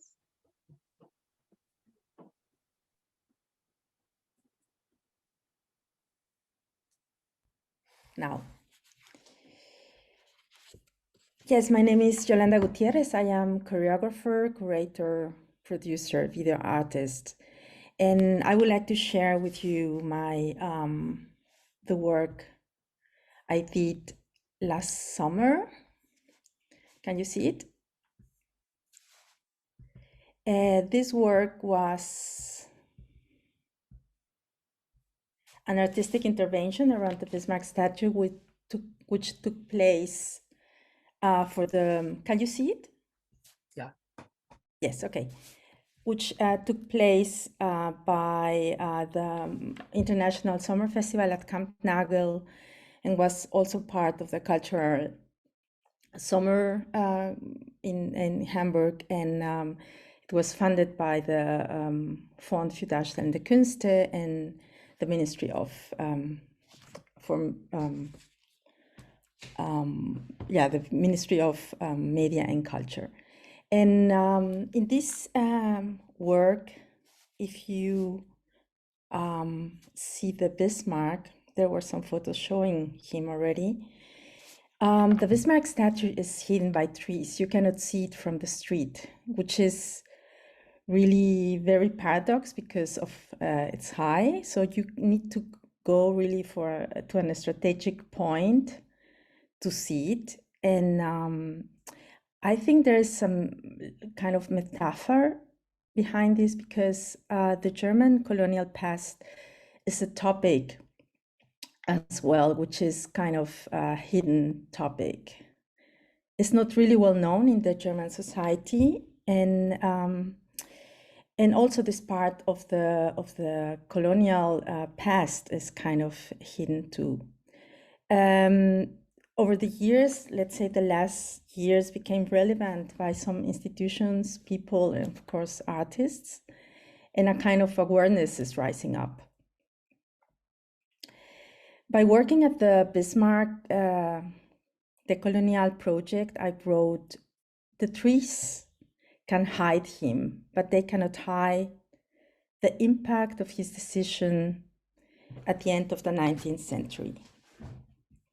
I have been reflecting on this process of decolonization since 2017 in various artistic projects with international dancers, performance in different venues, showing my two projects, Urban Bodies Project and Decolonized Cities, which are summarized in a platform, Shape the Future. And with these projects, I want to bring back to light and make this part of history visible through bodies, through performance, through dance, also through historical facts and through personal statements from the artists who are involved. We bring all this in a fusion of elements in a decolonized, performative, silent walk. Watch at the costumes of the Mexican costume designer Yupanqui Ramos, who designed the costumes for this project. What do you see under the fabric? What reminds you those red prints? And what are the shoes, or why are the shoes made by old tires? The body is covered, hidden behind the layer, just one layer of many, a layer of a colonial past, a blood-stained colonial past. The shoes made by old tires, made of rubber, the resource Germans and Europeans wanted so much. The project took place, or as the debate around the Bismarck renovation began, I started to think about which other voices are missing in this discourse. My first thought was, what would artists coming from the former German colonies, African German colonies, will think about it, and of course my role, what's my role in this discourse? And at the beginning of the year, I started to invite the artists I already know, because I have been traveling in Tanzania and Uganda and Rwanda. And so I knew them already, and I invited them to a lab forum, which took place in April.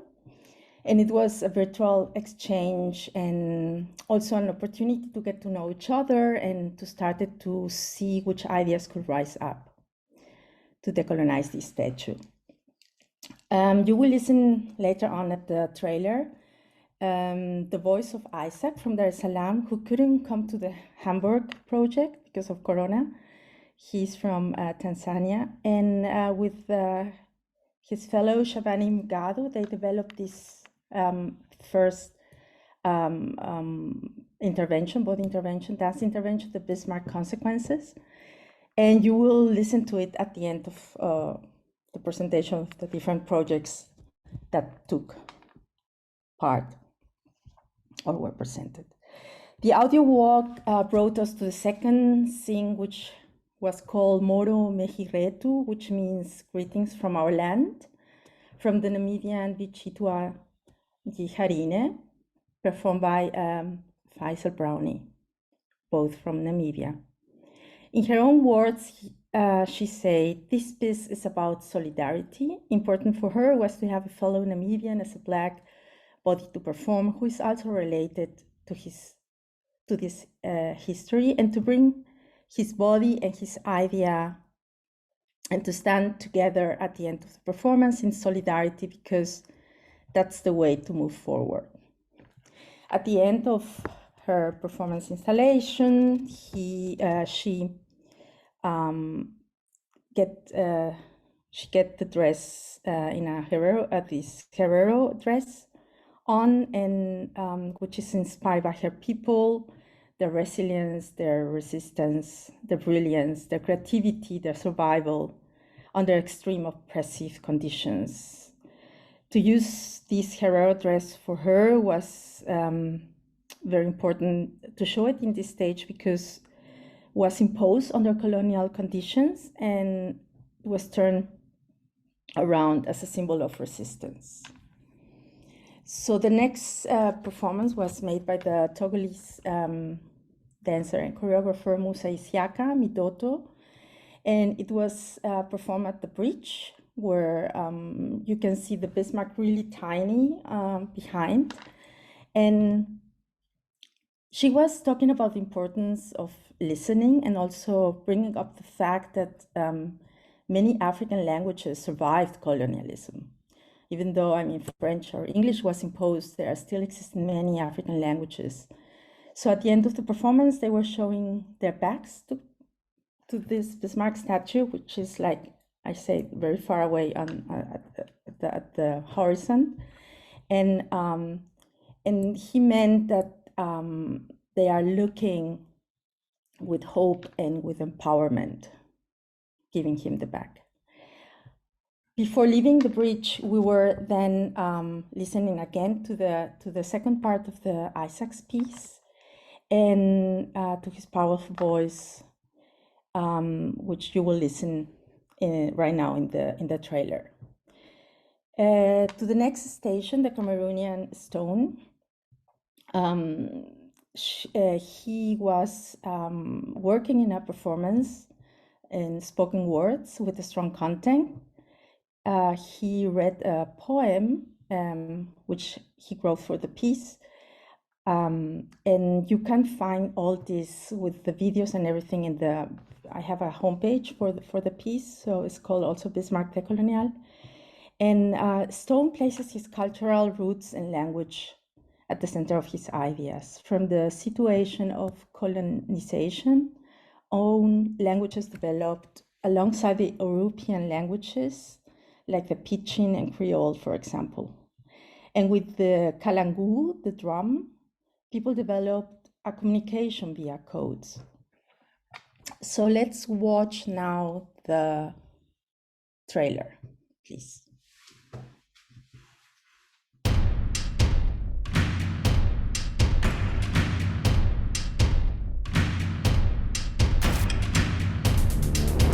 Hey, my friend. I am because you are. This is an African philosophy. It tells a lot of who we are.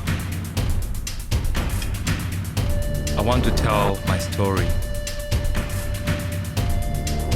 not a single story. It is a story that comes with multiple choices. Struggles, exploitation, and oppressions of African people. And while the Europeans as the colonizers, oppressors, or in other words, these bad people, and all other names that you may like to call them. My grandmother once told me a story. There is only two ways how people will remember you once you're gone. One is for good memories, and the other one is for the bad memories. Bad memories of things that you have done to them. It is your choice. Which memory do you want people to remember you with? They will remember you for what you are.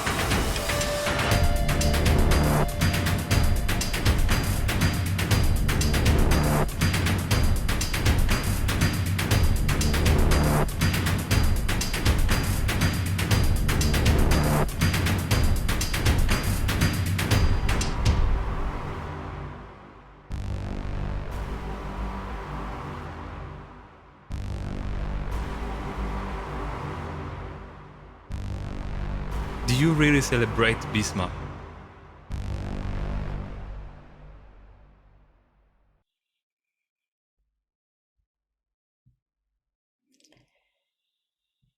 Yes, so to come back to the question about my role in this project, I was the producer and the curator. And this was, for me, like a very clear position to give to the artists the platform and the resources to do the work as they wanted to do and to show it as they wanted to show.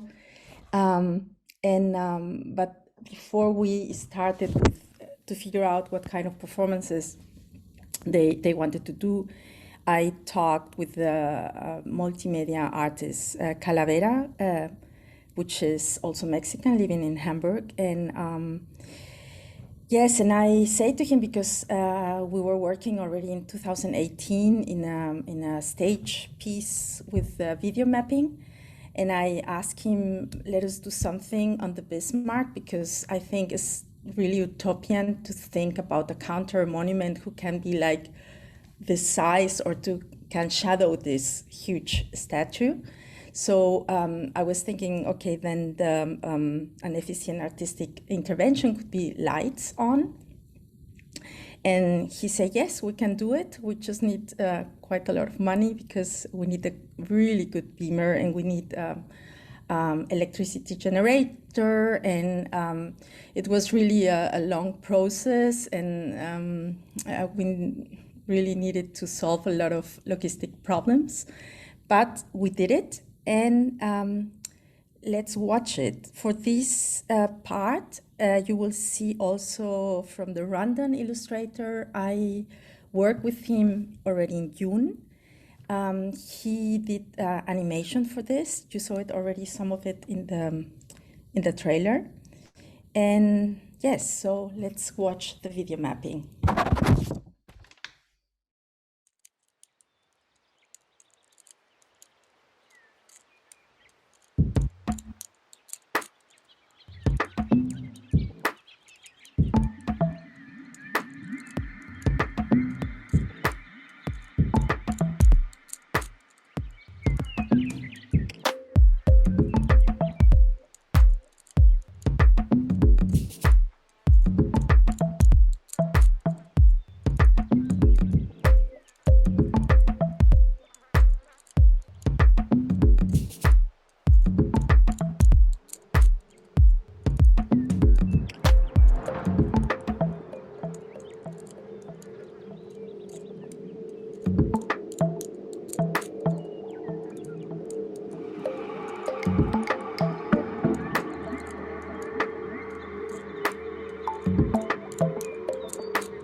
very much, Yolanda. Thank you to all the panelists. No, I'm not finished. Oh, I need to go. Sorry. Okay. Sorry, I'm coming to an end. Yes, the Bismarck-Decolonial was or is a reflection and artistic intervention in a new post-colonial view of the monument by artists from Tanzania, Rwanda, Namibia, Togo, Cameroon, Mexico, and Germany. And they appeared as an ephemeral voice embodied in a dance and performance intervention, leaving a trace behind. People who watch it will remember this space with these bodies. Because of the location of the Bismarck and its hidden position at the city, the artists decided to go around and to place the performances around this statue. And that means for me, it was like a reflection or a mirror of how I watch history. Because for me, history is like a prisma. It has many layers and many perspectives. And the body for me is like a prisma too. So that's why it's very important in my work to include these body interventions at the public spaces, because they bring history back to life.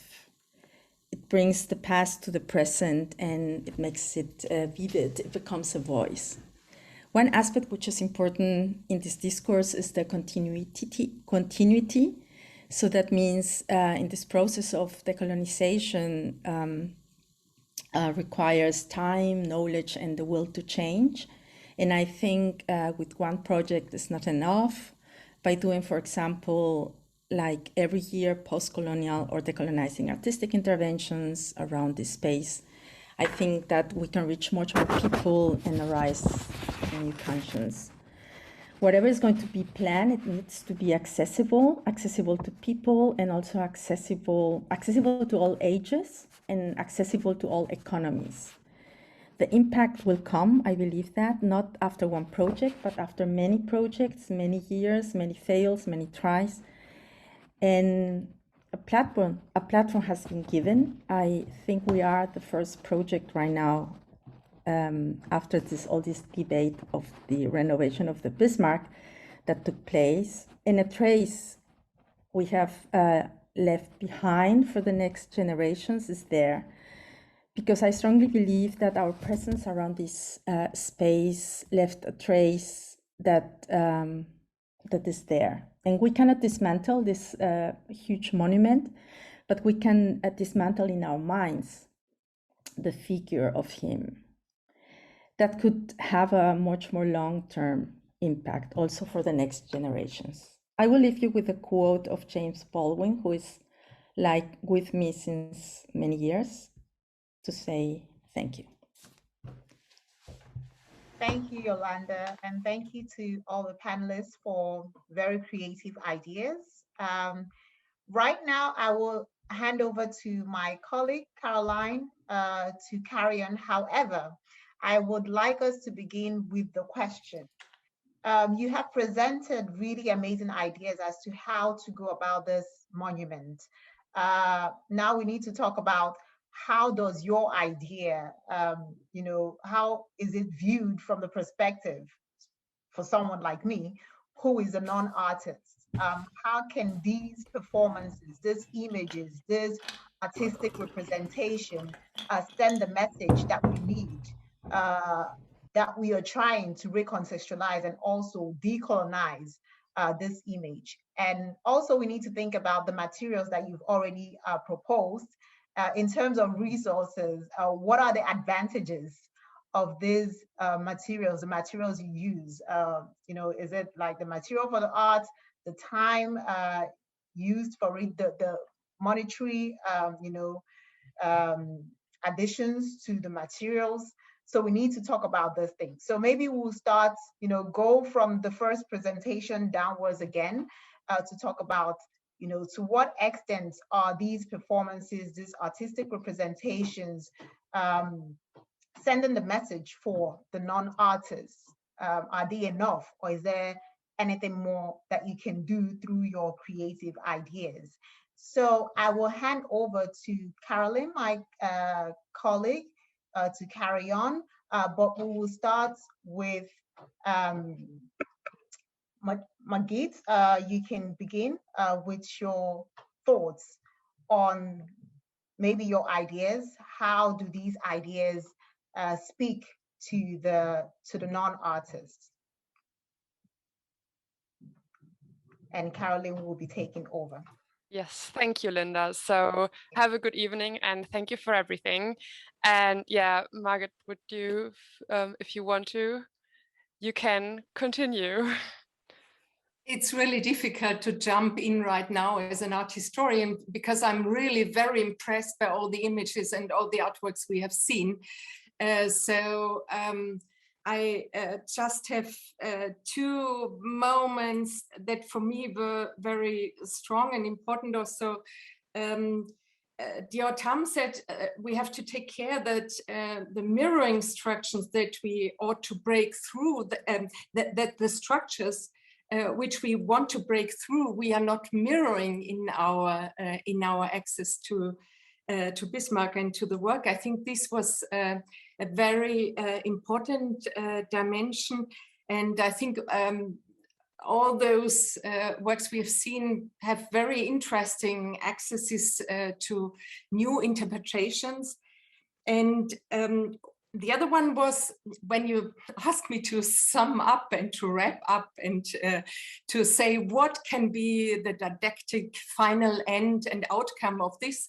I think the most important thing, it's not the one message. I think the aspect that came up several times was that we have to decolonize the imagination and dismantle our own minds, as it was said in the end. And how this is done is, I think, a process. And when it's stable and when it's concluded and when it's established, I think we have not reached it yet. Therefore, I was really impressed. Thank you, everybody, for your presentations. It was really amazing. Yes, thank you. Thank you for the wrap up here. So what about you, Elisabeth and Franz? You are architects, you are artists, and you are constructing works that are beautiful and dominant, but what kind of mediation do they need to be understandable for a larger audience and to make the purpose of your work clear or the message clearer? I mean, I'll answer this question, but I also go a bit further to reflect also what we've seen today. We think it's important that the projects can be read in different ways. They can be read in a very simplistic way. Berliners, do you want this fairy tale palace? That was one reaction to the Humboldt Jungle Project, but you can also read it in a much more layered sort of story. I won't go into it because that would take too much time. There are much more meanings to it. And I think that's important, that it works directly, that it's media related. I found it also interesting. There were also some projects, also from Hoiri or the projects with the projections, that somehow one of their main dimensions was their media sort of, how do you say that, dimension.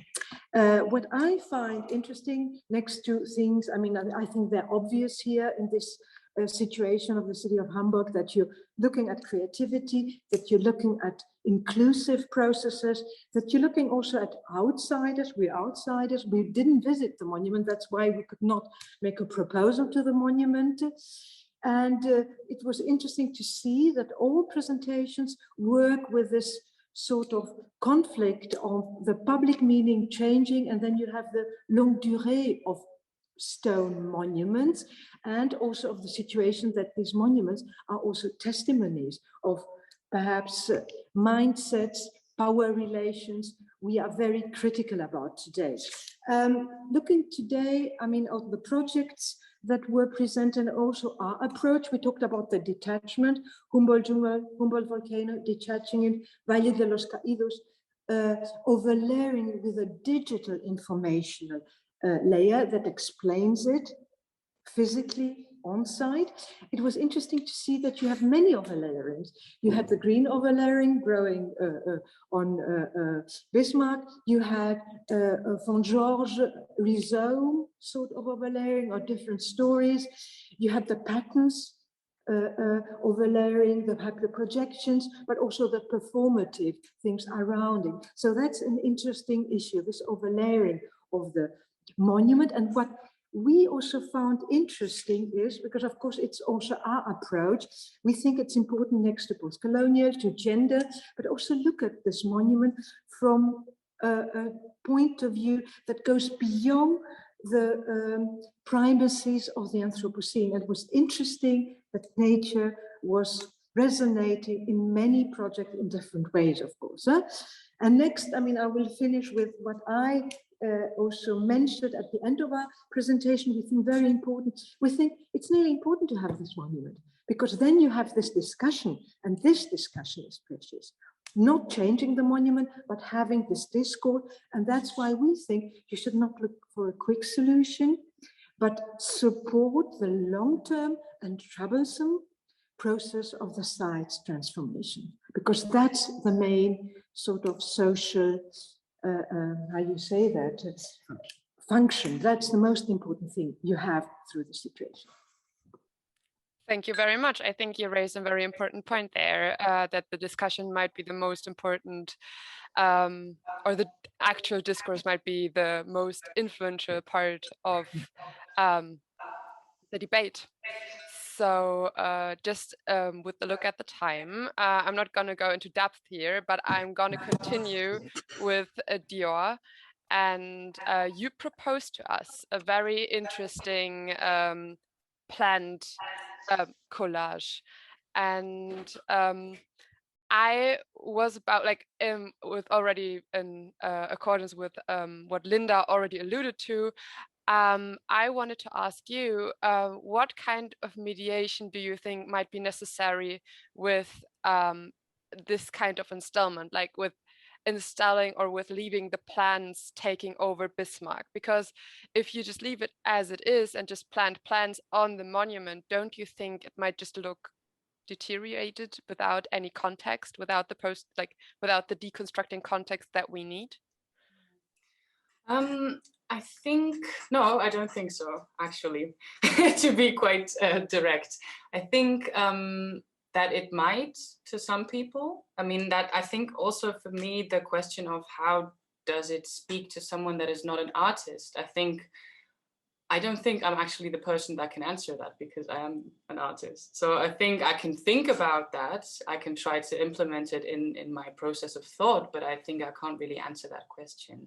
I think the idea of nature taking over a space is something that visually many people can relate to, and that is not necessarily rooted within an artistic approach. I think it is related to a notion of decay, somehow, like you said, and associated with ruins, to me at least. And I think that the mediation, my proposition for a mediation would be, for example, in a festival, in performances around that space. So the idea of letting it grow over is this idea of a long-term solution, and then of course, and a material solution, or approach rather than solution. And at the same time, I think there have to be many other aspects, a lot of which have been raised in other presentations today.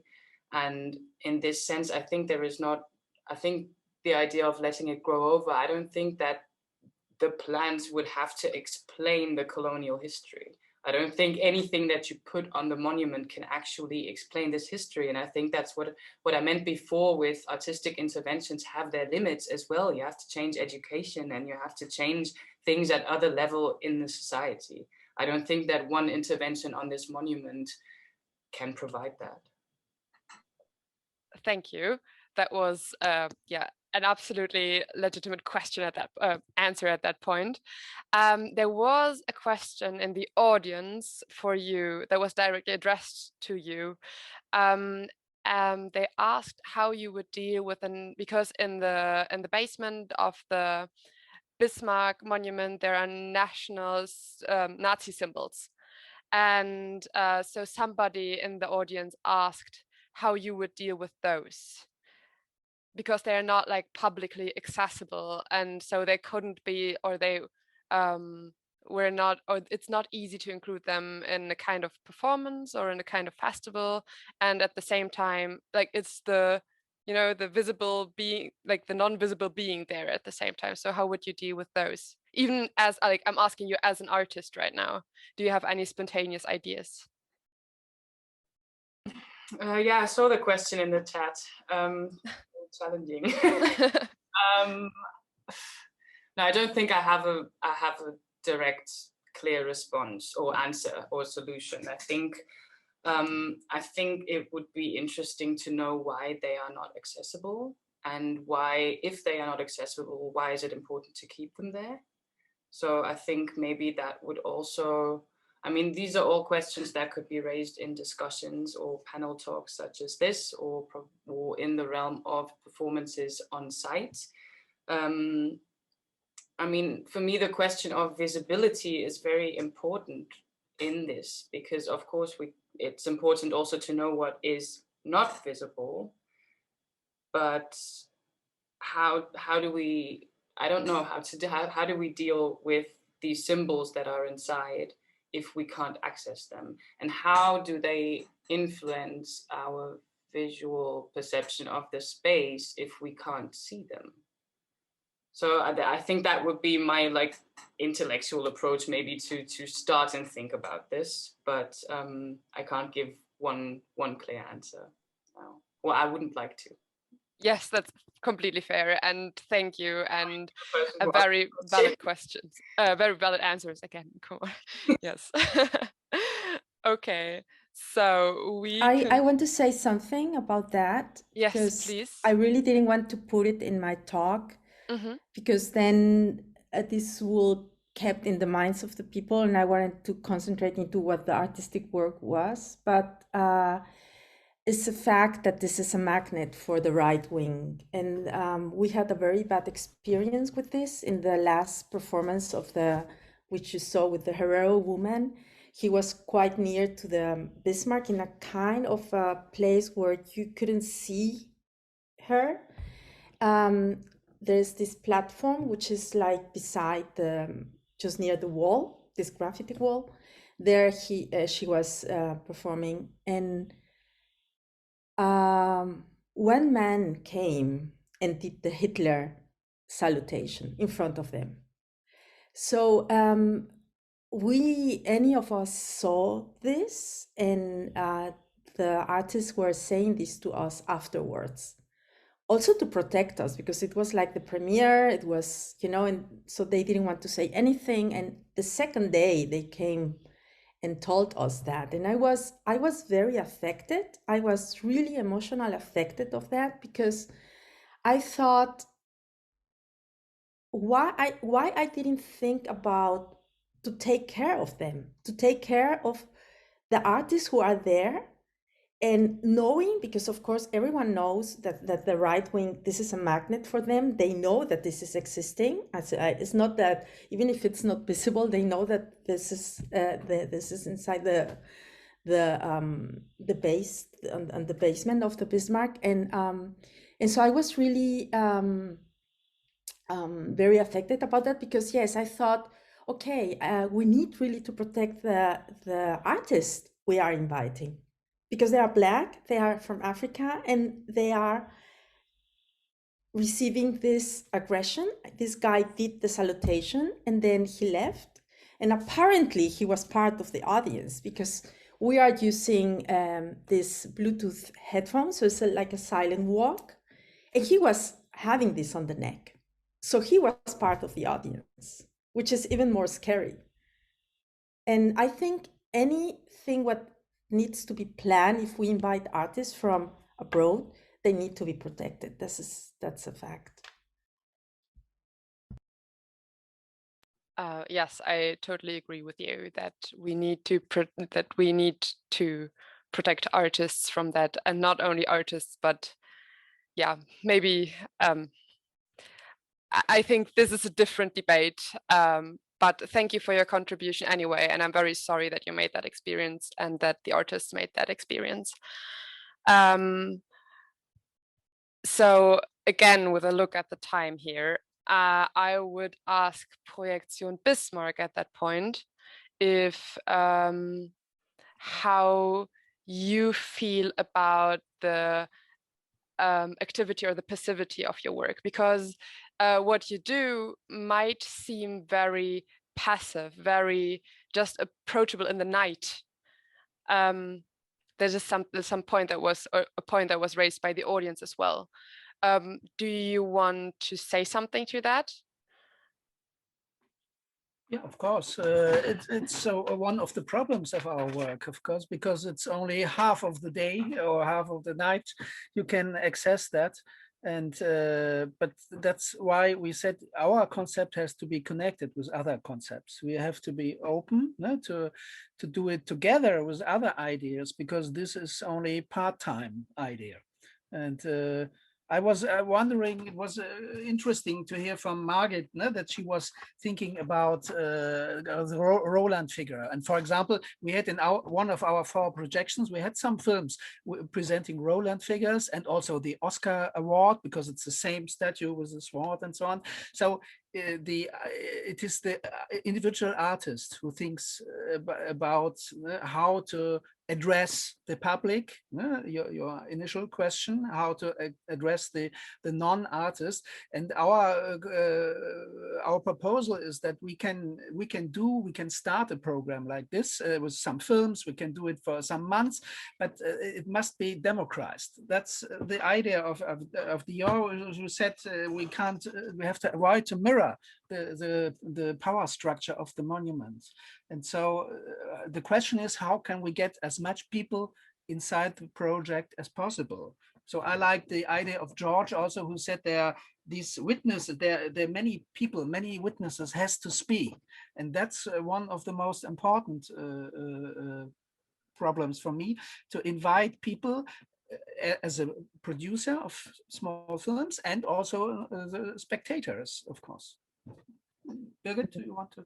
Yes, and I would also say it's our aim to connect with other groups and to combine projection by night with permanent and temporary interventions by day in the Alten Elbpark, so that there is something physical and visual and also virtual to combine different media. And this kind of projection we do is, as my colleague already said, is a democratic and inviting other groups, which probably needs a kind of curation, but it is an invitation for others to connect. Oh, that's a very lovely statement. I think Margit wants to come in here. If you want to, you can join. Sorry, I try to be very short. I love this very much, even if it's only by night. The transformative quality of the projection, it was very impressive, because this dematerialization of the monument via the projection and the transforming formal qualities of the artwork, I think this impressed me a lot. Just one comment. Thanks. Thank you. And for example, I can explain one of the last sequences. There we see an explosion of the Millantor Hochhaus.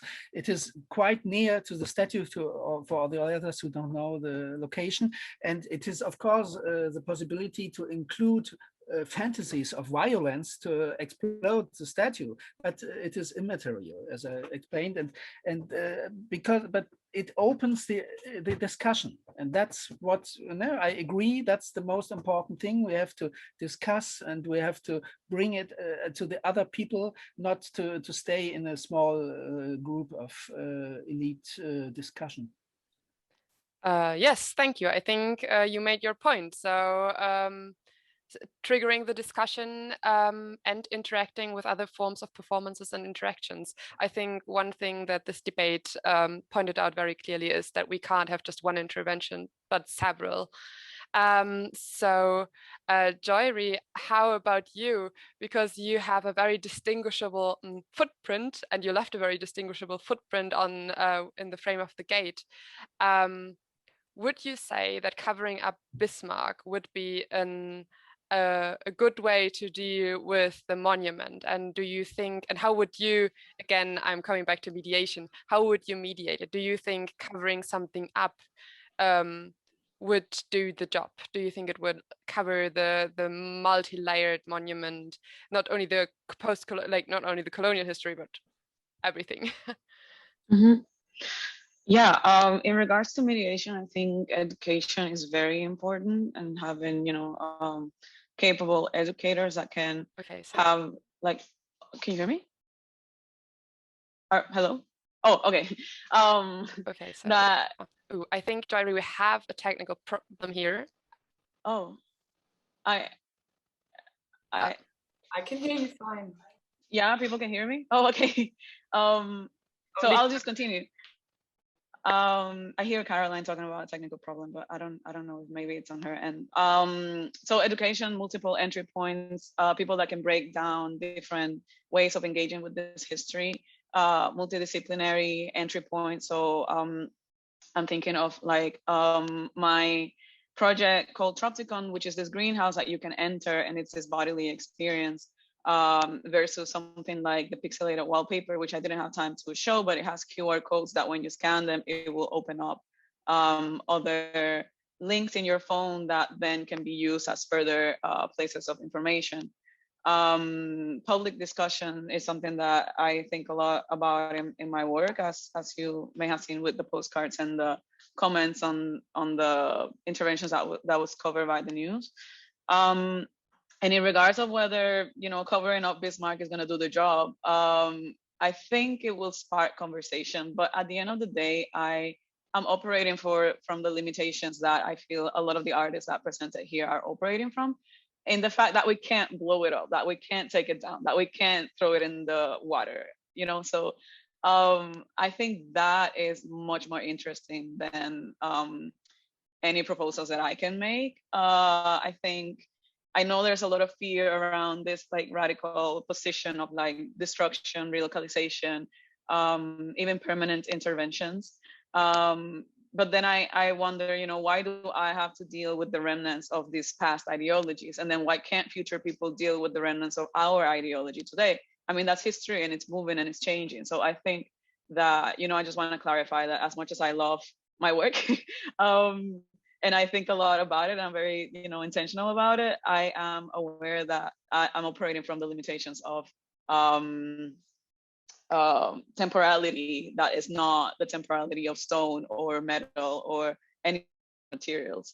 I do really love spandex, and I love how it proposes this kind of feminist and queer positionality, as opposed to this very, macho construction of this like quote unquote heroic figures, and how it embellishes it, and how it is proposing all of these other things in regards to visual culture, against minimalism, although it's also minimalizing the figure and making it this weird blob that further, sabotages the iconography of these statues. But again, if I had the budget and the permit to do something more permanent, I wouldn't doubt to do it.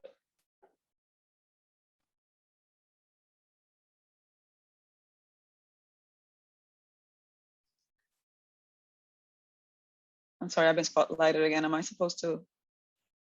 No? I think we lost the host. Probably, yes. I think so too. Yes, well, it's nice to meet you, let me say, because now you are there. I have seen your it was so funny. No, okay. Are you back? It's so funny, Jody, because one friend of mine, well, not really friend, because if not, she would know I am not the one who did that, sent me a photo and said to me, oh, I'm seeing your work now here at the port of Hamburg. And I was like, no, it's not me.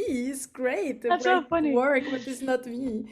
So Yeah. it's nice that I meet you, at least Yeah, great virtually. to Zoom meet you and everyone else here. Yes. I feel like I love the echoing of a lot of our ideas. I feel like a lot of us are thinking in similar ways, because I think at the end of the day, we're all like, you know, the product of this process of colonization and trying to think of ways of decolonizing using some of the languages of that, you know, inevitable reality that we are subject to. So, but yeah, it's been very exciting to see everyone's proposals and thoughts. Yes, also your work. I mean, this botanic aspect of colonialism is so important, and it's a very like, I mean, now that you explain the fabric which is covered by the Vasco da Gama and Cristobal Colón, then it makes it even more, let's say, like you can link to what, I mean, I can see much more layers on it, you know, which is really, really nice. Thank you. I think the host is back. Hi, no, I think we have some technical issues and we lost some of our hosts already. Should we finish then, Yes. or should we wait? No, I think we have to finish with, when I look at the watch. So maybe you can just finish with one minute statement or some resume you want to give us with our competition. Maybe I could, I mean, not, can you hear me? Yes. Yeah. Can I just say something quickly? Yes, of course. Anyone? It's not going to be like a big finishing statement, but I just wanted to react to something that Jody said as well, that we hadn't really mentioned before. And I think for me as well, I have to say, if it would be possible, especially with regard also to the Nazi symbols at the bottom. I mean, we're speaking out of this position of having to keep these things. I think my general opinion would be to get rid of them. I don't think that a city necessarily needs these statues to be able to deal with their colonial history. And I think that the fact that we are forced to speak out of this position of having to keep them also says a lot about where this discussion is at. And I just wanted to add that because it seems sort of self-understood that they are to remain there. I think all of my ideas also came out of the fact that we are not permitted to remove them. And yeah, I just wanted to add that. May I jump in with a question? Thank you, Dior.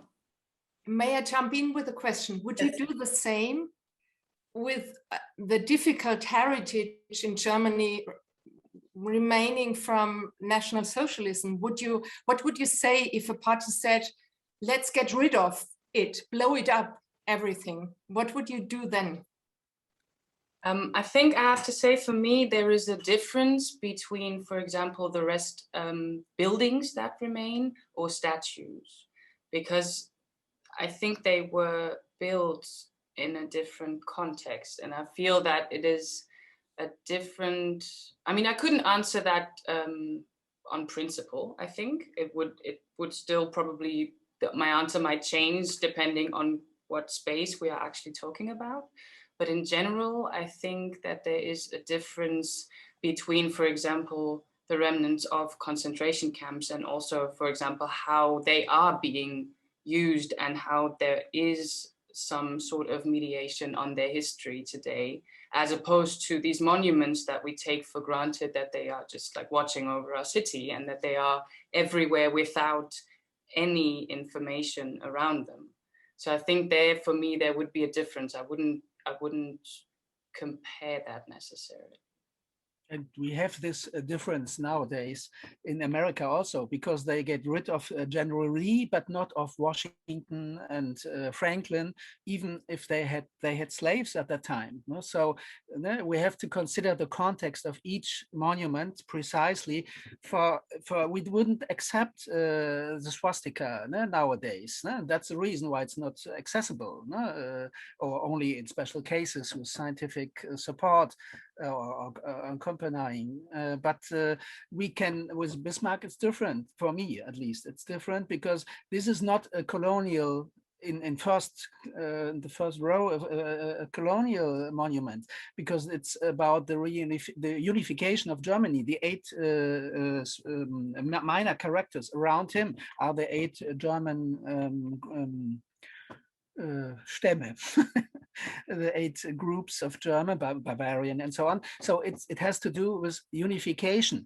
But on the other hand, we know that there are colonial issues, and so that's a special case, and we have to think how we can discuss this at this place. For me, it's not the question to get rid of it, because it is part of our history. But we have to use this opportunity to talk about, for example, colonial issues. I wanted to bring up something that was discussed in the second workshop. I can't remember her name, but it was an art historian, and she was talking about following the money and who put the statues there. And I feel it's interesting because when you talk about removal, all of a sudden you have all of these people protecting this thing that has nothing to do with them, that wasn't put there democratically, that doesn't represent them, but they feel like something is being taken away. So that's very interesting to me, because a lot of these monuments were put by a very small group of people that had a lot of money and a lot of influence, and they wanted to honor the people that they wanted to honor. So I don't know. I also wanted to bring up the happy medium of recontextualization, of putting things in a museum. It doesn't need to be blown up, although that would be my preference, but you could just relocate it and put it, as Dior was saying, that, you know, put it in a context where it's mediated, where it doesn't, it's not like publicly celebrating a figure unbiased, you know, without any sort of discussion of what this represents, and the nuances that you're talking about of how, you know, this is not, I don't know if it's not a colonial monument. I would argue that, you know, from an African perspective, it might be. So it also has to do with who is talking and who is interpreting it. But precisely these nuances can be dealt with in a context where the statue is mediated. The existence of the statue is mediated. And at the end of the day, I don't think, you know, history is not going to come undone because you take a statue apart. Of course, this person has had a lot of influence in what is Germany today. So I don't think that you can bury that anywhere. I don't think that it's going to disappear or become less relevant because there isn't a thing in public space celebrating it in that way. I mean, I think also the removal of the statue could be very performative, stay very symbolic if it's not dealt with in all of these other ways, in, you know, education, changing curriculum, I don't know, further discussions and so forth. Okay, thank you at that point, and thank you. But I think I have to interrupt the debate at that point because, again, we have to keep the time in mind.